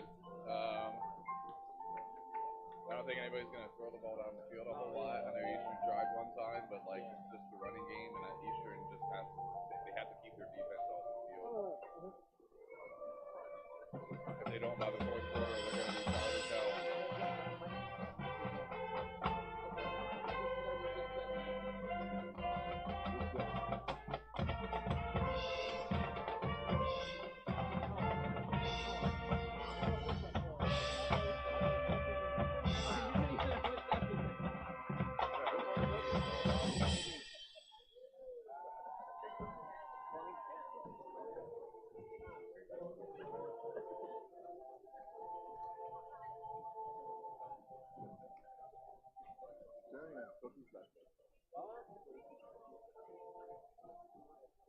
Thank you, sir.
Instructional staff for the Blue Wave Band include Director Mr. Matthew Landrum, Assistant Director Ms. Kristen Zlogar, Field Director Mr. Justin Smith, Guard Instructor Ms. Becca Becker, Assistant Guard Instructors Ms. Morgan Dinger and Ms. Clarissa Becker, Marching Tech Ms. Rachel Mark, and Percussion Tech Mr. Michael Garrity and Mrs. Becky Garrity.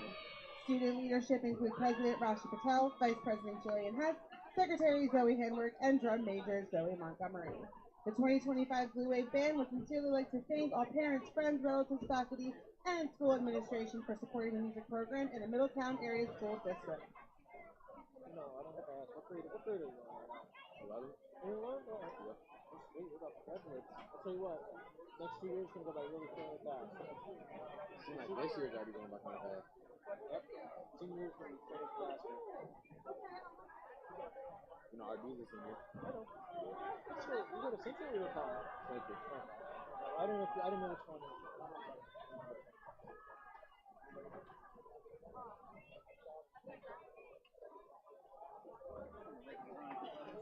Should we unmute these two? Yeah, you can go ahead. I do. You get some of that merchandise? I saw it. They hooked us up. You get some stuff on No, you shouldn't even have went down there then. Yeah, he did that.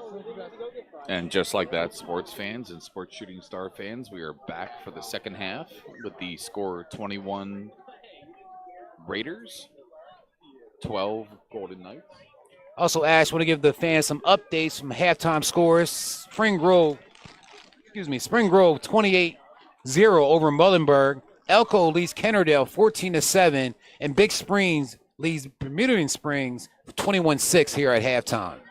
As we mentioned earlier, there are 10 football teams from the YIAA that made it to the District 3 playoffs, with 4 of those teams having byes, which is York High, Central York, New Oxford, and West York. So hopefully they're home watching this game. They'll be in the same conditions next week. It's not going to get any better as far as the weather. Yeah, for sure. It might not be as windy, but definitely going to be cold. This is that traditional Pennsylvania football weather here on the hill. Halloween on the hill here at Eastern York. Eastern York has to do something to get back into the game. They did a great job in the first quarter. I think they let up a little bit in the second quarter there, letting the Middletown Blue Raiders kind of run the ball left or right and get some big-time scores. But as I often say, it's all about halftime adjustments. It's a whole new game in the second half. It's not how you start the game, it's how you finish. Yeah, for sure. Good point, Dew. 2.2 halves to every game. I'm sure the Golden Knights defense is feeling it a little bit after the two-headed monster of the Blue Raiders did pretty well there in the first half. See what kind of adjustments coaches made for the Golden Knights and what they might do differently coming out of the second half here. They do possess the ball first as we are reaching 30 seconds to the second half start. Yeah, we got 30 seconds to the start of the second half here.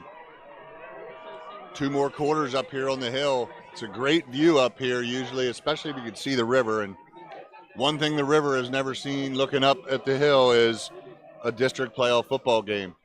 Will the Knights be able to pull it out here on Halloween in the wind? Yeah, it's a good point, being right here next to the river here in Wrightsville, Pennsylvania. Beautiful city. Great fans. Sorry, guys. Also, real quick, want to give a shout-out to our guys, Marcellus Gottwald and also Todd Edwards. They're not here tonight, but they're watching from afar and giving us some updates as well. Big shout-out to them. They'll be with us throughout the rest of the game, but right now it's Duke Jones, Brian Singer, and Ashley Edwards controlling the man mic here tonight here at Eastern York. Yeah, definitely. Shout out to those 2 guys. They're can't wait to start seeing more of them during basketball season, but for now we got some football to play. And before they get kicked off here, again, I want to just give a special shout out and thanks to the Wrightsville Social Club and in particular the donation committee and the executive committee, Nook Lively, Terry Hildebrand Sr., Rod Seitz, Randy Hammer. Those guys, they had to make it happen quick because it wasn't, a meeting. The meeting didn't line up with the approval. So really want to thank them for going out of their process to help the community be able to enjoy this. And regardless of the outcome here, this game will be on record, and these guys can come back and watch it in the future. Their family, it's there for their family to enjoy. So thank you, gentlemen of the Wrightsville Social Club. Yeah, for sure. Great point, Brian. And these young men will be able to look back on this and their families and see the memories that they've created. And everybody supporting this great sport and this great county is incredible. Thank you so much to our sponsors. Yeah, now Eastern York has a tremendous opportunity here to come out and set the tone for the second half. We'll see if they made any offensive adjustments here. I'd like to see them continue to spread the ball around and keep Middletown on their toes. I think the hurry up it was a little successful for them. I'd like to see some more of that. Yeah, and the Golden Knights field the ball at the 35. I also would like to see Brady Cook get a little more involved here this half early on. Get the ball in his hands. He can make a play. That young man's very, very fast. Yeah, for sure. That's a great point, Brian. That hurry-up offense was what was working for the Golden Knights in the first half there. I'm curious to see if they keep up with that hurry-up offense here on this drive.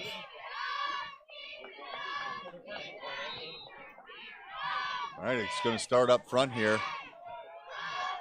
Got two wideouts to the right here for Eastern. Quick hitch. Dump off at the line of scrimmage. Good blocking up front. Great block there. He's down the sidelines. He is tackled at the 18-yard line. Sam Galentine with the big-time run. I believe that was number 2 there for Eastern York. It made a nice block on the sideline that kind of sprung Galentine. Yeah, I don't have sure. the young man's name in front of me right now, but great block. It was great blocking there down to the 20-yard line. It looked like Landon Englehart from my perspective. If I got that wrong, I apologize. But either way, tremendous block. Tremendous block and a tremendous run there for 36 yards, Brian.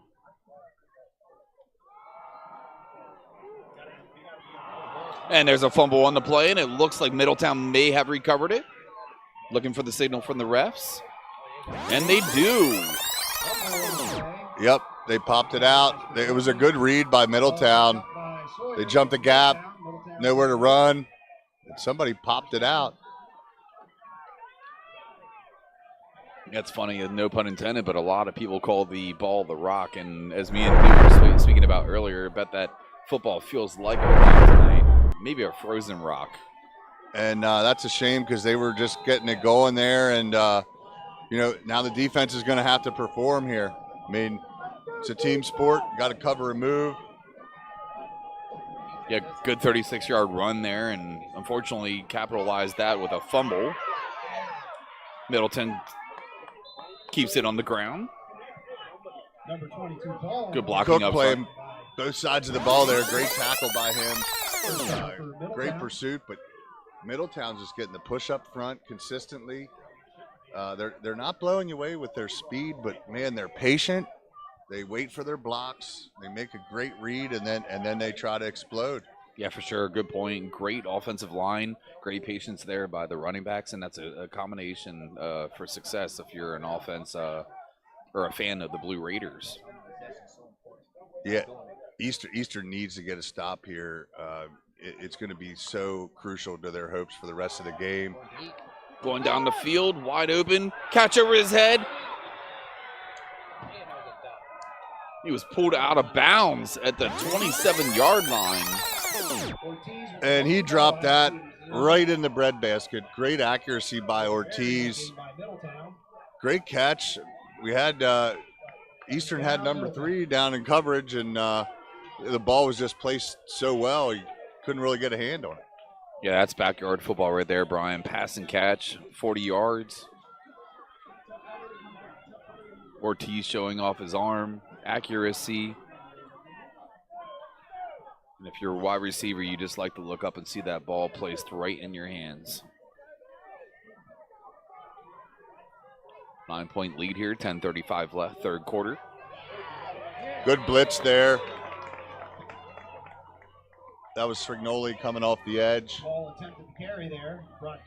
5-yard loss there. Bring up 2nd and 15. Srignoli's name shouted once again.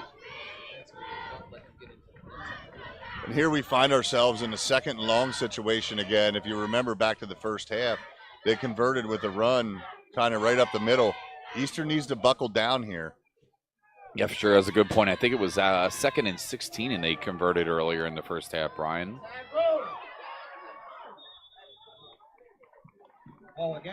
Got a good chunk of yards back there. Got a little bit past the original line of scrimmage. Good methodical run there. Didn't try to do too much. You got a 3rd manageable here, 3rd and 8 again, but Eastern's going to really have to make a play here. If they get any kind of yardage close to the first down, they're probably going to go for it. So Eastern really needs to buckle down here and take advantage of an opportunity. The momentum will be hard to get back if they allow a score in this possession. Looks like going to be a hold on 55. Yep, I saw that happen. They had an edge blitz. Great dial-up call there by the defensive coordinator.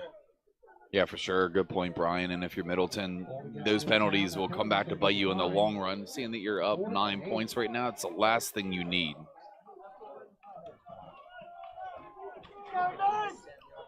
Good push up front there by the Golden Knights.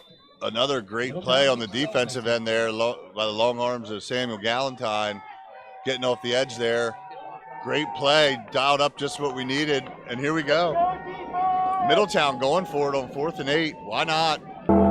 Might as well. Eastern. Might as well. Playoff time, baby. Ortiz is back, looking. Ball batted down. We have an interception by Eastern. And there goes Cook. Tackled at the 35-yard line. Golden Knights take over. Turnover City. I'm telling you, everybody around here already knows his name, but for those of you watching who don't know him, Brady Cook is a playmaker. I mean, he's only a freshman. Some guys think he's too young, but he's showing what he can do out here. Yeah, for sure. Brady Cook, he's an incredible player on both sides of the ball. 39 yards. That's his 2nd interception here in a district playoff game at home as a freshman. I mean, you got to be proud of that. I'm sure his dad Max is here somewhere smiling. Yeah, for sure. That's a good point. We got an injured Knight on the field here. We're going to roll to a commercial. Yeah, Sports Shooting Stars. We bring the game to you.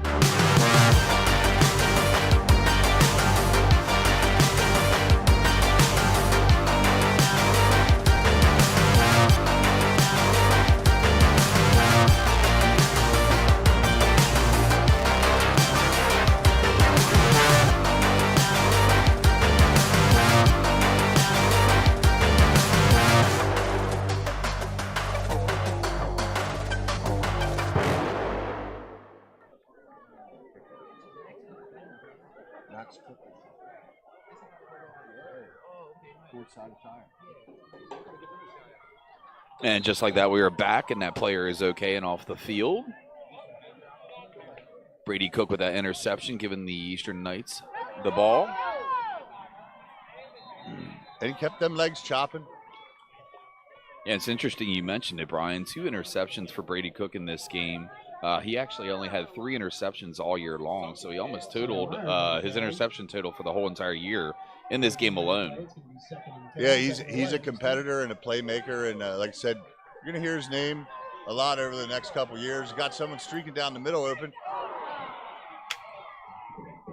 Yeah, Bramble making something out of nothing there, but couldn't handle it there on the catch. Landon Allison couldn't hold on to it. It looked like Cook was streaking down through open on the 2nd level there, but running and throwing the ball across your body isn't as easy as Bramble makes it look sometimes. Yeah, for sure. And Brady Cook's made stuff look easy this year too, averaging 39 yards per game and 4 touchdowns.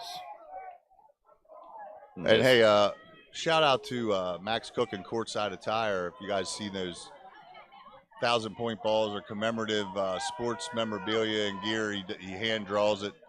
Awesome artist. If you need anything, check him out on Facebook. Galentine stepping up. Great catch. 18-yard strike there, taking it over on the other side of the 50-yard line to the 48. And here they're hurrying up again, and that's what I like to see here. Keep them on their heels. Don't try to do too much. Yeah, up the middle with Scrignoli. No surprise there. It looks like they're going to continue the hurry up here. I like it. Bramble directing traffic in the shotgun, shouting out what he wants. Yeah, 2 wideouts to the right, 1 to the left. Bramble orchestrating it at the helm. Bramble pulling it down, rushing. Gets about 4. Not a bad decision there, not a bad play. I like how methodical he is. We got a big 3rd and 5 coming up here as we go under 8 minutes in the 3rd quarter. Again, Eastern defense came up huge there. Can we get another first down here? Keep the chains moving. Yeah, for sure. Good point. Keep that Middletown defense honest. And Brian, I feel the momentum is starting to shift in Eastern York's favor right now. They're very aggressive on offense, and they seem like they have a little bit more life to them here in the second half. Yeah, for sure. It seems like a lot of these players have gained a lot of confidence since the second half has started. They are a pretty balanced offense throughout the year here, averaging 199 passing yards per game versus 132 yards rushing per game. We're having a little disturbance in the north end zone as everyone's head's turning, but we're back to the field here. It's Bramble in the shotgun, man in motion. He's back. He's looking down the field. A little screen to Strignoli. And I believe that they're going to move the chains on that one. We'll see where he spotted it. Yeah, Scrignoli didn't have a whole lot of blocking in front of him there, but made something out of nothing as usual. We expect that from players of his caliber this year. Oh, yeah, he can make something out of nothing in tight spaces. And they're going to need more of that here. Yeah, for sure. Let's see a little bit more of Engelhardt here, possibly. Haven't seen him involved too much. Allison with a couple drops. Good quick read there. I think he saw and identified they were maybe sending a blitz there. Looked like they sent one guy on the left side, but got to trust your read. No harm done there. Yeah, good hands there by Allison, making it a 2nd and 7, 6:36, 3rd quarter. As the Eastern York student section comes alive, I think I see He-Man down there and the Pope himself.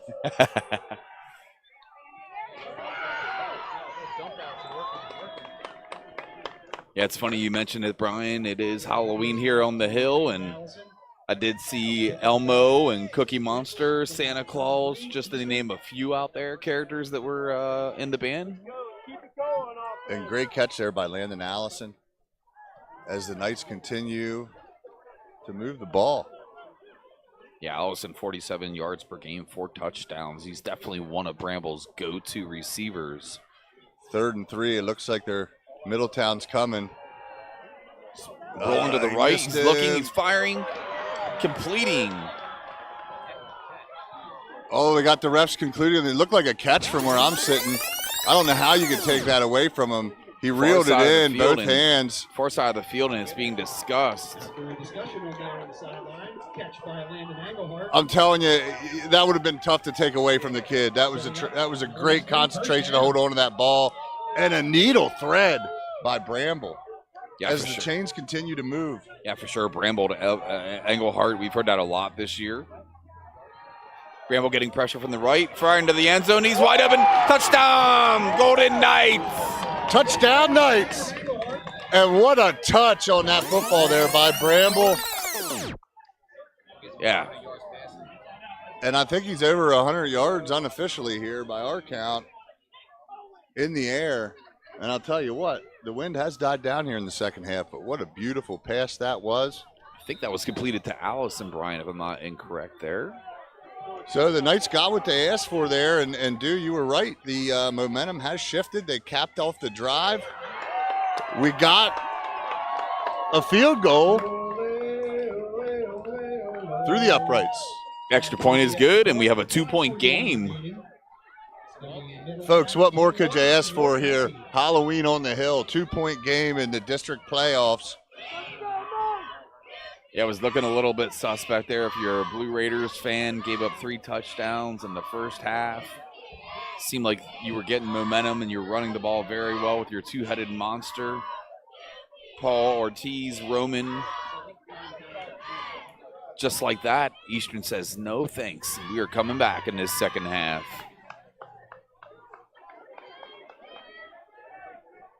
Can the defense come up big again? Keep that momentum. I mean, we talked about Ortiz earlier. I mean, he had 4 interceptions on the year and 2 tonight. Wow, that's incredible. 4 interceptions all year, 2 tonight. Same with Grady Cook, 2 interceptions tonight, and he only had 3 all year also. These guys are putting up magnificent numbers. And we have continual struggles with the kick, keeping it in bounds. Yeah, for sure. This wind has died down, which makes the weather a little bit less of a factor here, but it doesn't, despite the fact that it is almost freezing out here. Both teams getting a lot of possessions on the 35-yard line, which is not bad field position. I just wanted to also shout out to our crew here. We got a total team effort. You know, the guys running the camera, keeping everything straight, making sure we get the right number and name of the kid that gets called. This is definitely a team effort, and very proud and grateful to be a small part of the team here that can bring the local community sports and really have a focus on the student athletes. Yeah, for sure. Love supporting local sports, and we appreciate you guys supporting us. Like you said, we wouldn't have anything if it wasn't for our team effort. The scat reports that we get from Scat are great. Dew Jones and everybody else that couldn't be with us today. We greatly appreciate you guys also. And I'll tell you, that's Eastern's really bottling them up there early in the second half so far. I like what I'm seeing. You know, Dew was talking about the halftime adjustments, talked about Bud Kyle being a pretty good master of adjustments in the second half. You know, and I go back 2 years to that Milton Hershey game. He made a bunch of changes in the second half, switched guys up in positions, and, you know, made a real run at the game, just fell a little short. And Eastern showing blitz, Rignoli tiptoeing to the line of scrimmage, but not encroaching. Yeah, for sure. That's a good point, Brian. They seem to be bringing their linebackers up to hog the box here a little bit since Middleton. And I like the aggressive defensive play call. Good block there. Number 52 for Middletown is he's a physical gentleman. I don't have his name in front of me right now, but every time I look up, man, he's hitting somebody. First down, Middletown. Yeah, for sure. That's a good point, Brian. Middleton Blue Raiders have abused this front line of the Eastern That's Gold Mr. Knights. George Hartwick. Half. Oh, he's on our players to watch list from the Scapper report earlier, and as usual, Carter spot on. Not surprised there, man. Man in motion for the Blue Raiders. Got a man in motion. They're doing that sneaky little option there. It's, you know, if you're not a real tall guy, it's tough to see. I mean, you got Galentine out there, but no other real head toppers. Yeah, for sure. That's a good point. You got the big lineman in front of you, a small running back. All it takes is that little bit of patience to get that A gap or B gap open, and before you know it, he might be in the end zone. 2-point cushion here with 3:22 left, third quarter. Here we go, defense. 2nd and 6 again. No safety back for Eastern. Everybody's hogging the box. And the ball's on the ground. And if you're watching, Eastern defensive line is getting the push at the line of scrimmage. Yeah, for sure. It makes you wonder if maybe Ortiz's hands are getting a little bit cold there. Hey, Just we're hard to wearing handle. gloves up here, and my fingers are cold. Yeah, I know those boys' fingers are cold down there, and that's going to have an effect. Yeah, for sure. Good point. See Ortiz from here with no gloves on. Definitely defers your handling situation of the football.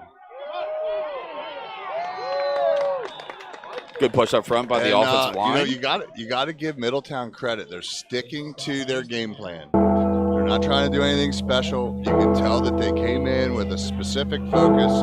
They're running very similar sets of plays, and they're not sped up. And we're going to see a punt here, I believe, for the first time in the second half. Yeah, it's a good point, Brian. The Blue Raiders have stuck to their true game of running the ball. And we got a flag. He didn't let him catch it. And, man, great pressure there by Rumsey on the punter. Almost got to him. As he's hit immediately. Flag on the play. Great fielding there by the Golden James Knights. Queen with the penalty, and the young man, good job holding on to the ball there. Yeah, great tackle there. And he continues to make plays out here. I mean, that one's not going to show up on the stat sheet for Mr. Englehart, but my goodness, he held on to that thing and took a shot. And I believe they're going to enforce a 15-yard penalty here, which, again, puts Eastern in the driver's seat here with the momentum. Yeah, Blue Raider fans aren't very happy about that. Can they take the lead here in this possession? Seemed like the Blue Raiders just kind of got into the halo zone there of the Eastern Golden Knights on that. 2:02 left in the third. 15-yard penalty. Ball on the 40-yard line. 2 wideouts to the left. Bramble's back. Looking, completing. Brady Cook. Looks like he snuck right in behind the ref there and caught one. Yeah, pardon me, correction there. That was Allison. Yep, and just like we talked about, Eastern mixing it up here, hurrying it up. It's giving him success. Good job, Bramble waiting for his man to get off the field there, not rushing. Yeah, 3 wideouts there, decides to hand it off. And we got a third down and very short here. Elliot McCombs with his first rush. Got downhill, but was met by a big, strong Middletown defender, and we got 3rd and 1.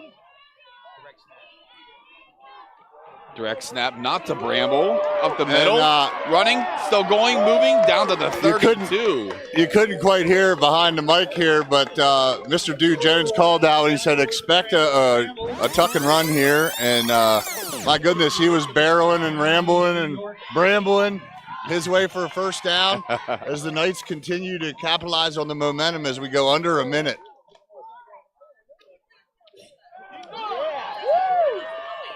Yeah, we had to look into the future there with Dew with his crystal ball, calling that direct snap. Well, I know Bud Kyle pretty well for Eastern York, their head coach, and I'm pretty sure his halftime speech was very colorful to get his guys back into the game because they're playing with a lot of intensity right now, and he stays fired up, man. So, you know, the team is responding as he thought his team should, especially hosting their first game here, home playoff game in the last 50 years. Yeah, for sure. Being down 2 points here, any positive yards here would be great. Galentine was about to be on his horse there. We got a flag on the field. We got a false start against the Golden Knights.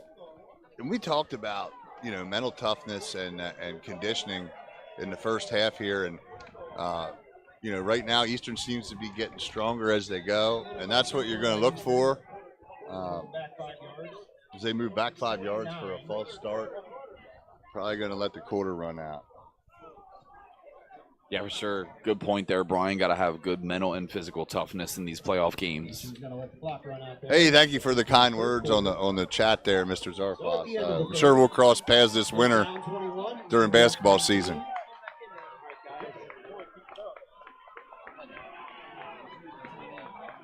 Yeah, shout out to everybody out there watching in YouTube, Instagram, Twitter land. We appreciate you guys. I also wanted to take a moment to just mention to anyone, if you're looking for any home projects, got any service projects, any renovations, additions that you're looking for, check BLM Construction out. Find us online. We got a brand new, beautiful office. It's getting the final touches on now. We're hopefully to move in later, right before Thanksgiving sometimes. But if anybody needs anything, give us a call, 717-650-1472. Yeah, for sure. And unfortunately today we don't have the defensive player of the game, but normally we would have that awesome construction hat that we get from you guys, Brian. Oh yeah, we got another box of them ready for the basketball season. The stickers just came in fresh. Got to get them on the hats. That's awesome. We appreciate that a lot.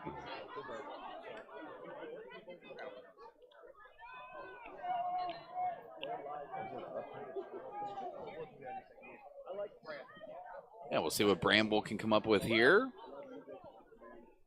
Start of the fourth quarter.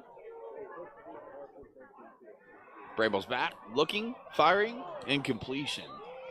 Hey, big time shout out to the over 700 fans tuning in and watching live. And thanks again to the guys in the group chat. Keep things live there. As we enter the final stanza here at Halloween on the Hill, can Bramble lead his team to the first ever Eastern York District victory in a football game? Let's see what they come up with here on offense. 3 wideouts.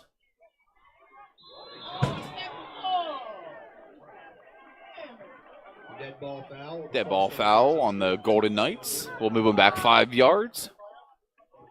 Galentine was in motion and got set. Defensive lineman jumped. The ball should have been snapped as soon as Galentine got set there. Bad mental error there. Brian takes them back to 3rd and 14. Little confusion here. They keep 2 steps forward, 1 step back. Got to make a play here. Got to get in the end zone here. Yeah, for sure. With this wind actually kicking into the wind, field goal would put you up 1 point, but crucial weather conditions here might deter that decision. Oh, a nice little motion there by the Knights. And right idea there, trying to get the ball out to Cook in the flat there. A little too high.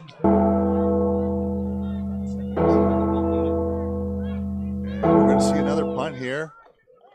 Yeah, see if they can pin the Blue Raiders back into their own end zone here.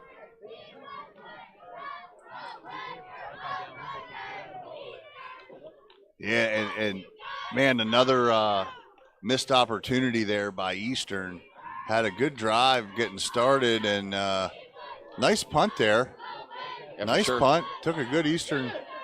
Takes a good bounce to the 17-yard line. The 20-yard line. Middletown take it over. Good punt there by Galentine. Yeah, and if you're the Blue Raiders here, you just want to get your mojo back that you had in the first half and just get 2, 3, 4 good runs together. They had a couple 20-yard runs there in the first half, and I'm sure they are desperate to try to do that again, repeat what they did in the first half, seeing that they only have a 2-point conversion here, Brian. Well, the last possession, they had a ton of success dialing up some blitzes, dialing up some aggressive action. And I look to see more of that here. I mean, you can't just sit back and let these guys run all over you like they were in the first half, particularly in the second quarter. And Eastern has done a great job so far of bottling them up. And the defense, they're going to need to be called on probably 3 or 4 more times this game to make a play. Yeah, for sure. That's a great point. And you do want to put Ortiz in those situations where he does have to throw the ball down the field, seeing that he has had 1,578 yards this year. Pretty impressive. Also wanted to thank our gracious host here, Eastern York, the athletic director and his team for, providing us, rolling out the red carpet. Oh, my God, the ball's on the ground. Botch snap there by the Blue Raiders. That's the second or third time he had trouble with the snap. Again, them cold phalanges will do it to you. Yeah, as I was saying there, thank you to the Eastern York athletic director and his team for taking care of us up here in the booth, bringing us some food, and getting us good parking as it gets starting to get loud here in the bleachers. The Golden Knight crowd is rowdy tonight. They are hungry here on 3rd and 19 for the Blue Raiders.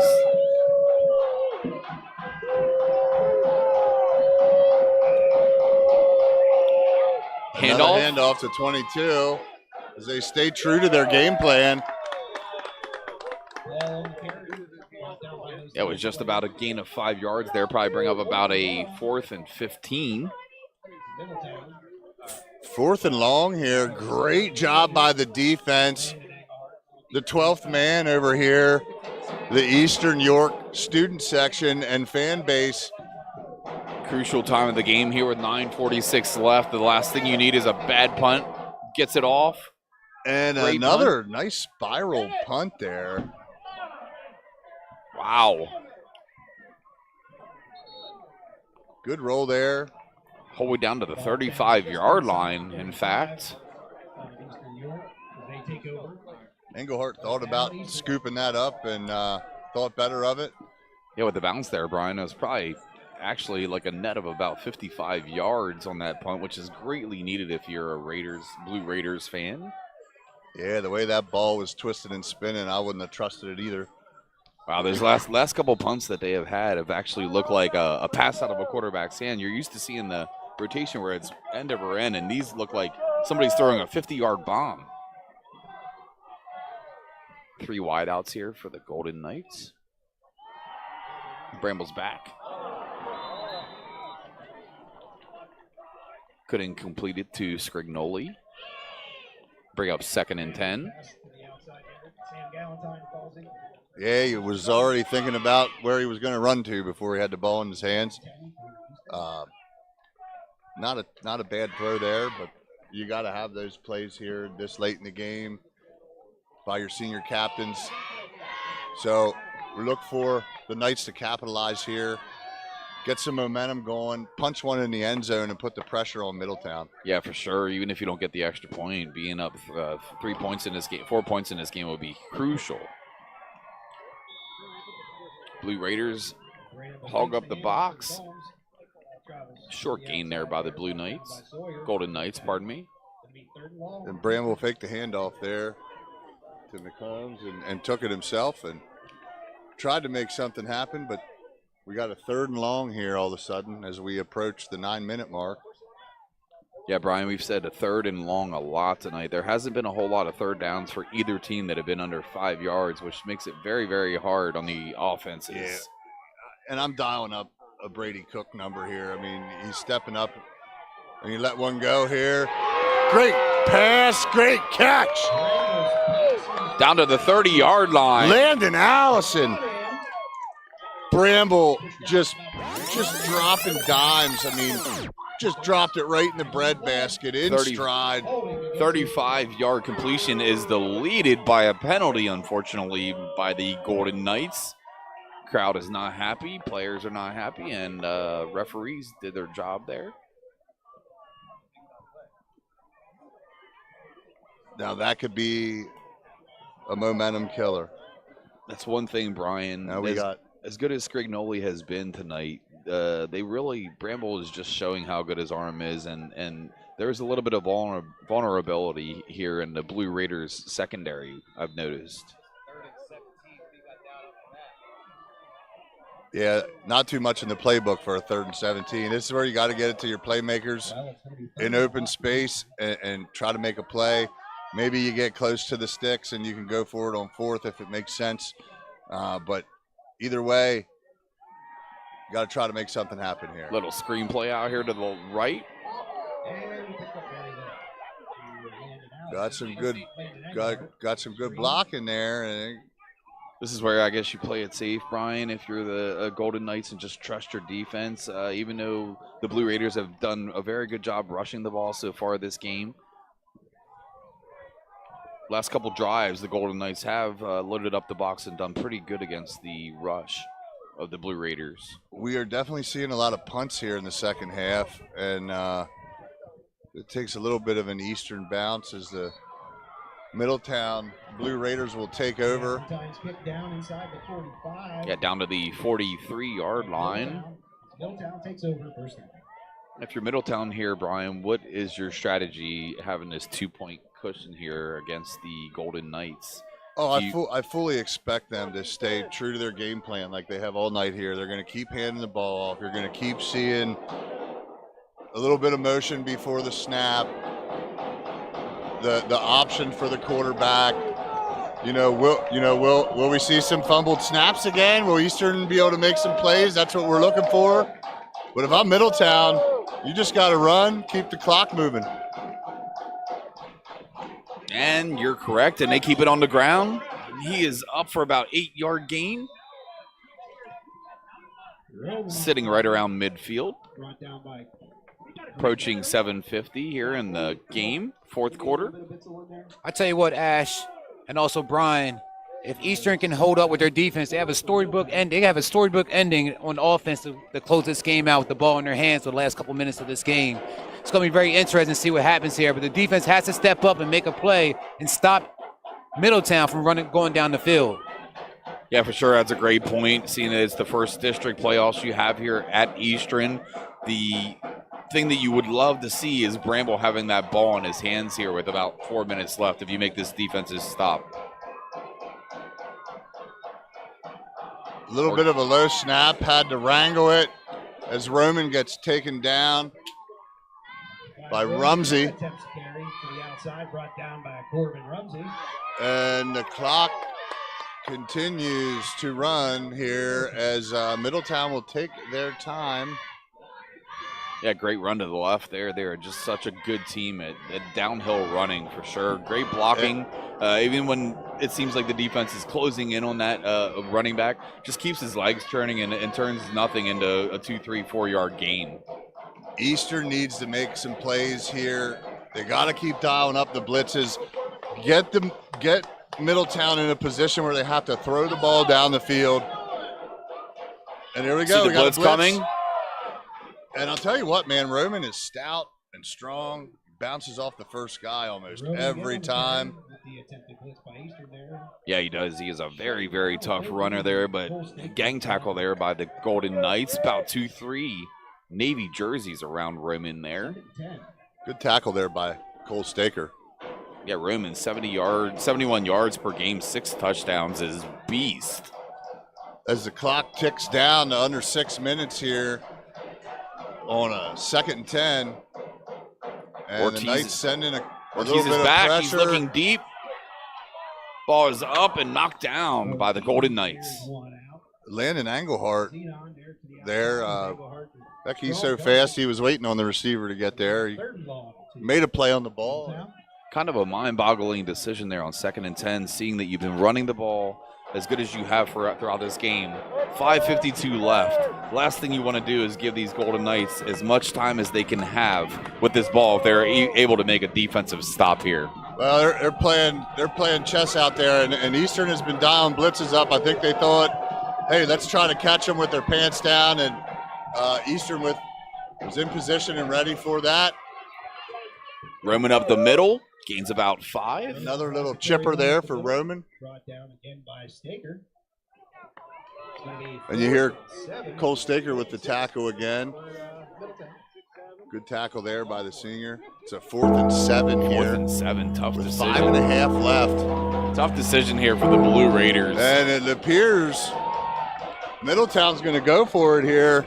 Interesting decision here, Brian. Eastern needs to stay disciplined up front here because they may just be running the play clock down and taking a timeout to take more time off the clock. Roman in the backfield. Don't jump, boys. I know they used to call this holding your water at practice, but I'm old now. I don't know if that's still a thing anymore. And we got a flag. And we got a delay of game against the Blue Raiders. Seemed like they were comfortable with trying to get the Golden Knights to jump offside, which they did earlier, and did give the first down to the Blue Chess Raiders. game is at play, and Eastern was very disciplined there. And if anything here, you're just looking for a good delay clean punt. game. Blue Raiders trying to pin the Golden Knights into their own end zone. Okay, they picked up the flag and credited a timeout to Middletown. So 4th and 7 here. We got at the 5-minute mark. I mean, what more could you ask for here, folks? It's a 2-point game. Halloween on the Hill. First district home game ever. Eastern vying for their first district win in program history. Will we all be witnesses to history here tonight? I can tell you every tree and every leaf here has never seen this sight this late in the season at this spot, and they're all rooting for the win too. The fans, as the wind continues to blow hard up on the River Hill. The fans, the trees, the leaves, all of Wrightsville is rooting for the Golden Knights to do something positive here. Gets the punt off. Nice high spiral punt again. And it goes out around the 15-yard line. Again, you train all summer, all your life for a moment like this. Quinn Bramble this is his 3rd district game at the helm as a quarterback. And here he is. He's got 4 minutes and 54 seconds left on his home field to lead his team and his community to their first district victory. We'll see what these guys are made of here. That would be awesome. Is Bramble going to scramble, or is Eastern going to crumble here on this last drive? If you're a Middleton fan, can your defense step up? We're about to find out. Bramble's back. A lot of pressure from the Blue Raiders. Works out in their favor. About a 1 yard gain. And Brian, if you're the Golden Knights here, it's just Dagger City. You don't want to get yourself in a field goal position. Not saying that that's a bad thing in normal situations and games, but having the wind going against you in this situation and that football feeling like you're kicking a frozen rock is a hard situation to put yourself in. Bramble had a wide open receiver, but it looks like there might have been defensive holding on that against the wide receiver. Right through his hands, but a flag on the play. Got a flag on the play. Not sure what the call is going to be here. Might be defensive holding. Yeah, it looked like the receiver might have got held there on his route, which might have prevented him from getting to that ball. But, man, sometimes you set up a couple plays for a play like that. And, man, you know, right through his hands. He was in the open, right in the middle, had room to run. Great play call. Illegal use of hands against Middletown. Illegal use of hands. Yeah, and that is against the Blue Raiders, unfortunately. Last thing you need right now if you're a Blue Raiders fan is giving them free yards from penalties and stopping the clock. Well, it's always good to get a little breathing room there. And you got 4 minutes here, Quinn. 1st and 10. Yeah, for sure. Do it again. Take that as like a free timeout if you're the Golden Knights there, basically. Bramble's back. He is scrambling. Just go. To the right. Go ahead. It's all right. I like it. 12-yard gain there by Bramble. Makes very good decisions there, Brian. He's very smart with the ball. If he doesn't see any wide open receivers, he just tucks it and runs instead of making bad decisions, which is the last thing you need right now is a turnover. Yeah, he has good spatial awareness. And got a little rush there. Through that this is where we could see a potential intentional grounding. Yeah, threw that into flag. An empty space there. Looks like the referees aren't agreeing with the Blue Raiders sideline of intentional grounding. Yeah, great game called here by the referees on both sides of the ball for both teams. No favoritism shown to each team, and just a great, clean, called game so far. And that's the first time you really seen them got sped up here in the second half. And this is where the offensive line really needs to, oh my goodness, good pass and a drop. Good push up front there by the Blue Raiders. Great blocking there, great throw by Bramble, and could not complete that pass. Wide receiver just could not keep up with it. Interesting play call on 3rd and 1, but again, you put your kid in a position, he's open, the ball came to him, just couldn't hang on to it. Got to execute here. Yeah, Brian, and this is 4th down and 1. This is crucial. Huge play. We're calling for a Bramble run here, and it looked like there should have been a flag. And Dew is correct again. The Bramble run. It looked like Middletown jumped off sides there. Yeah, it definitely did. They must have got back. I'm not really sure there, Brian. Regardless, Bramble ran for about 5 yards there, which they only needed 1 on 4th down. 63 yards stand between the Golden Knights and history.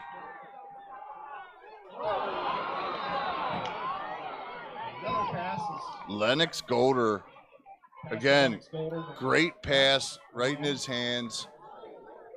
Your fingers are so cold at this point. That ball is stiff.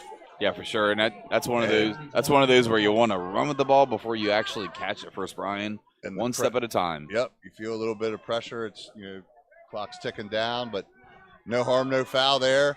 This is where mental toughness comes into play. It's always next play. You don't want to think too far ahead here. Talk about coaching to the next play. Yeah, for sure. And keep your heads up, man. You go back into the huddle there, and your quarterback that just threw you the ball and you didn't catch that is going to pick you back up and say, hey, man, I'm going to hit you up again. We're going to score this touchdown or at least take this lead and win this playoff game.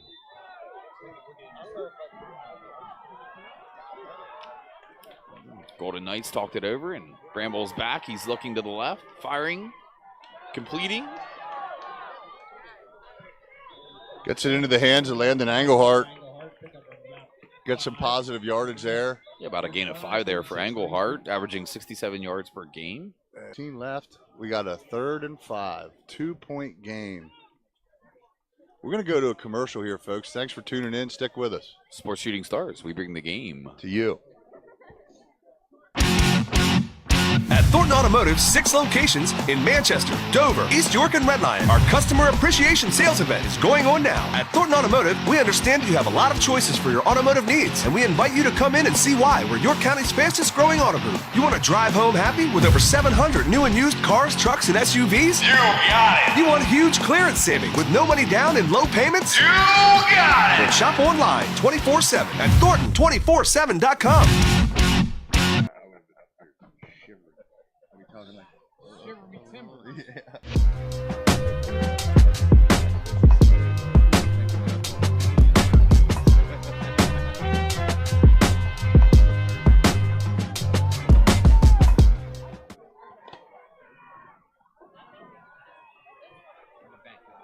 And just like that, we are back, and that Blue Raider player is okay and off the field. Love to see that.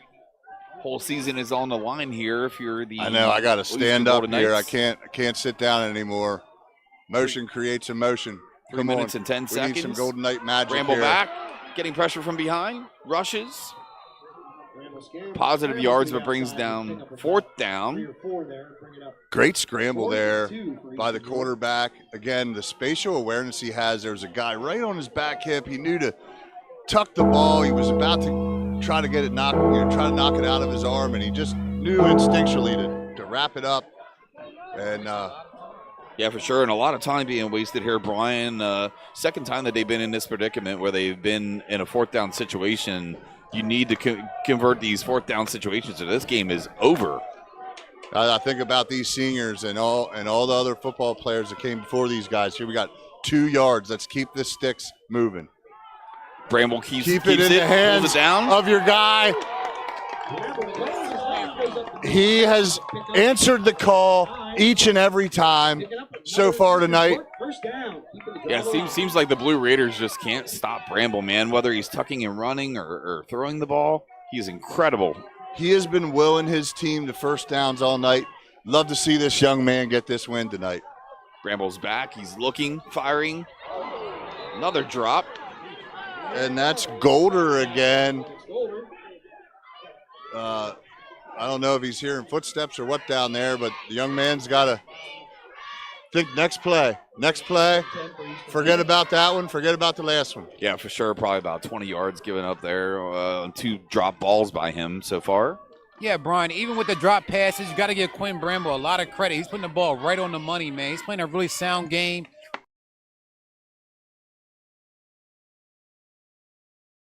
Here, 2 minutes even left in this game. District 3 playoffs, Eastern York, Wrightsville. Bramble's back, looking. Pockets closing and doesn't get a whole lot there, about 4 yards of rushing. And the offensive line is really digging in. Man, it could have been a questionable hold there, but he stood his ground. Technique was good, and the ref gave him the benefit of the doubt as Eastern continues to hurry up here as the clock ticks. Good push up front there by the Blue Raiders defense. Prevent defense. Galentine hauls it in. And that's a first down.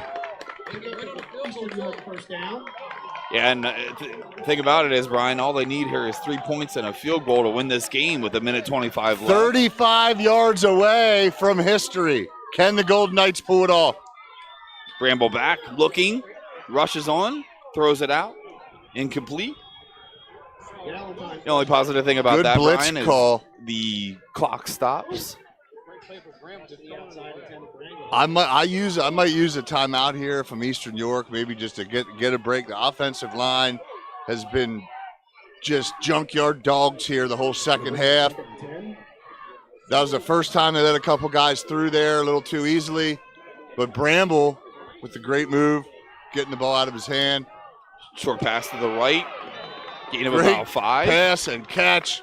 Out of bounds, the clock stops. And there's Strignoli. Senior captain stepping up, making a play down the stretch here. Yeah, put themselves 70 seconds left. Put them in a situation here where 30 yards. 3rd and 4. At least they have a 3rd and short for once. See what they can make happen here. Minute 10 seconds left. 30 yards.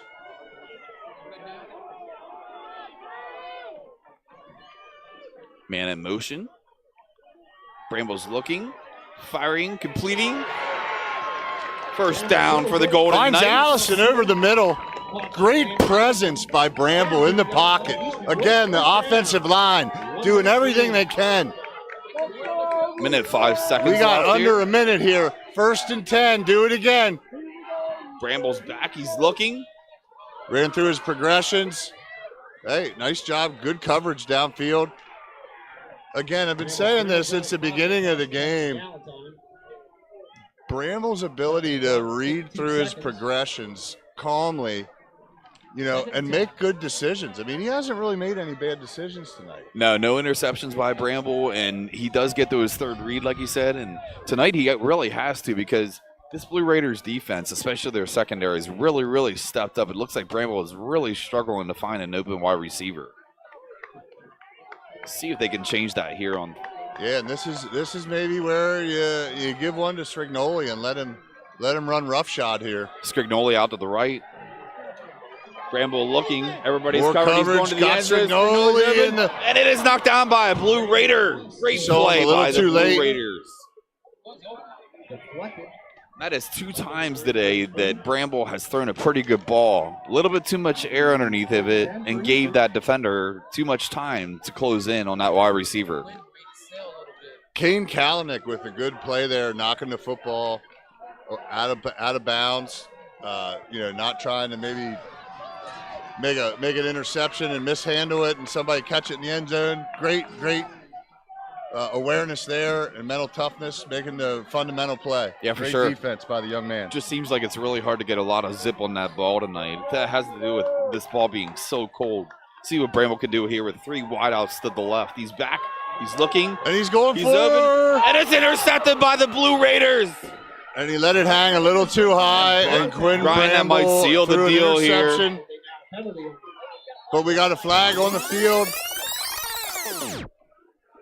as the refs kind of huddle up. Interception is good. The interception is good. Middletown taking over. Wow. And just like that, the wind is out of the sails. He was open there And for a Bramble is being consoled by his teammates right now. Galentine. Yeah, it's one of those situations, Brian, where that wide receiver was open for at least the 3rd time this game and just put a little bit too much air underneath of that ball and gives that Blue Raider defender just a little bit too much time to close in on that play.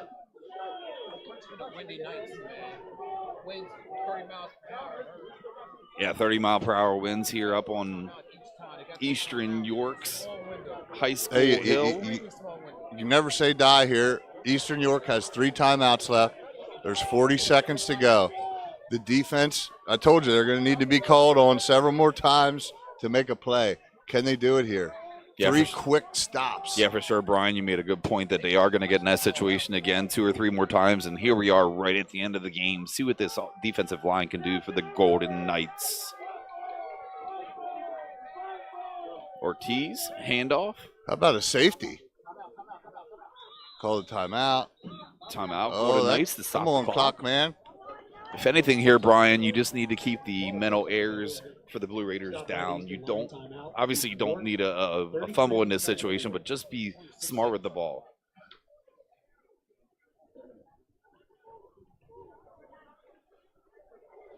Hey, a safety would be pretty wild. Yeah, District 3, first time you had a playoff game here, and it goes into overtime. You thought you were going to go to your car and warm up. Not so fast.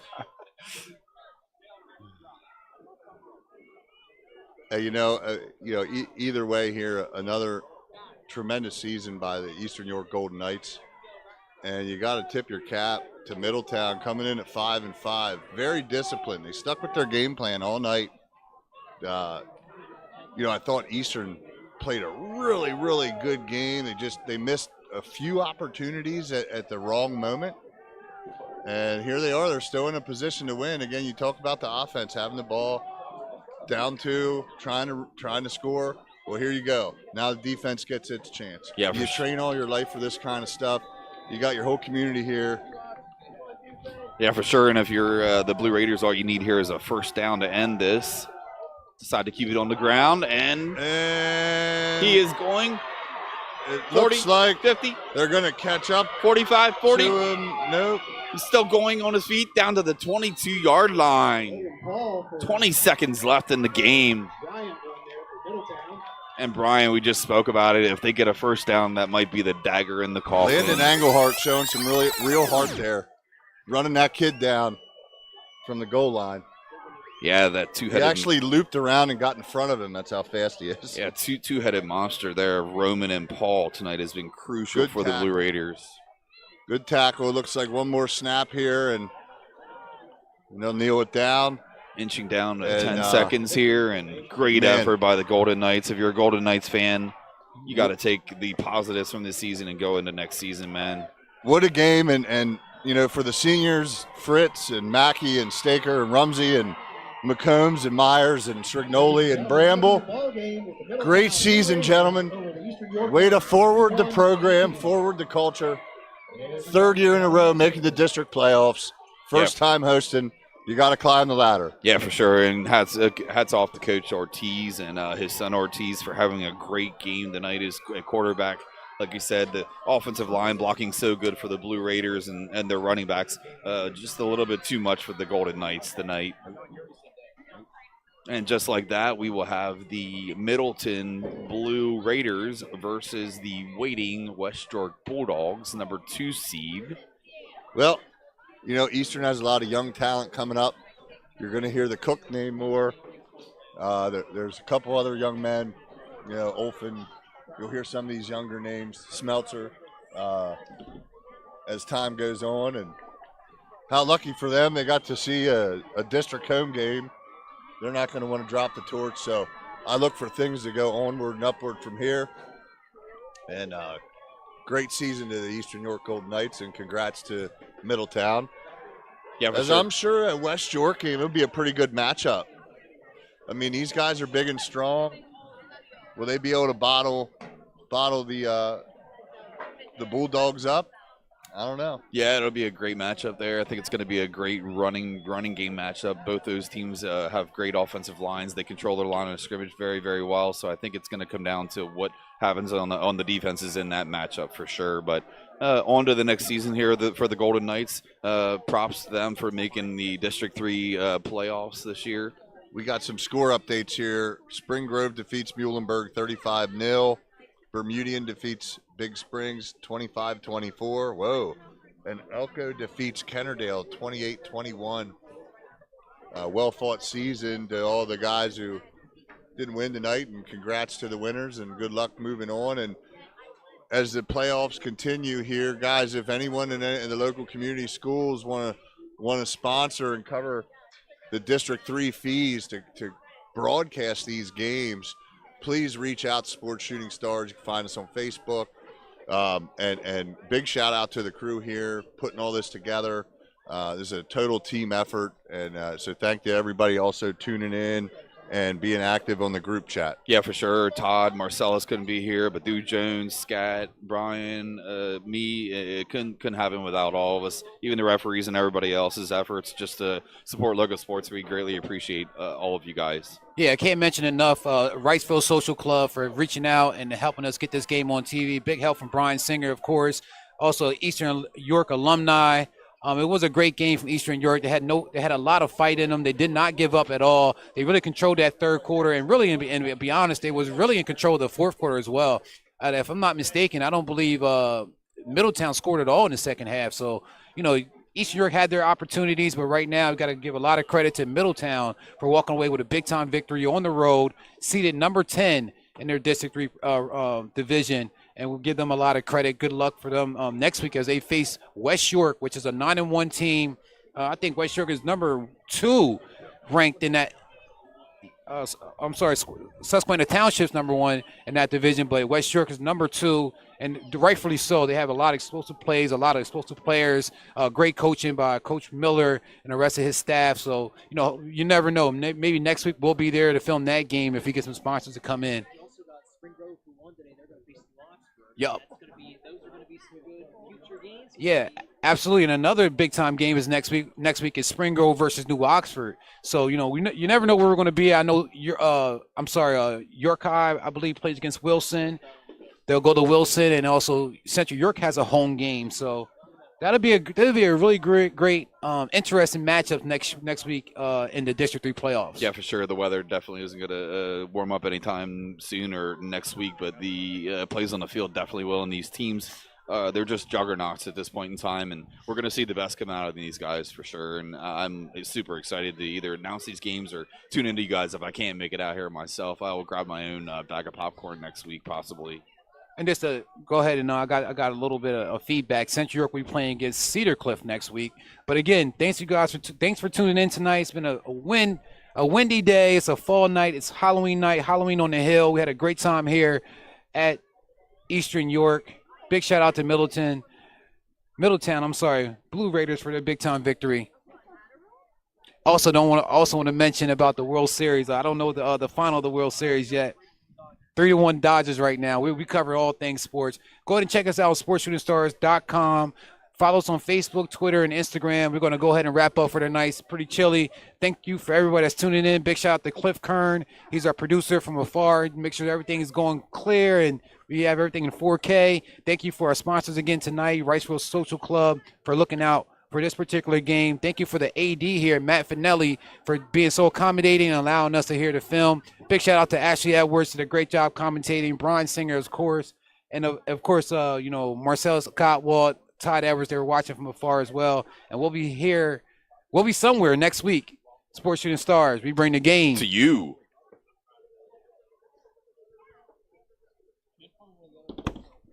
Great job, man. I appreciate it, man. Great job. Thank you. Damn, I sucked. It didn't come out exactly how we wanted it. But I guess it had.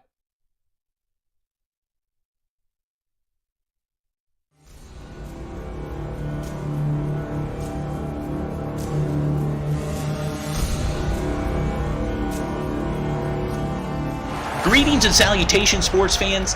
Coming to you live tonight, it's Todd Edwards, along with my broadcast partner, Stu Jones.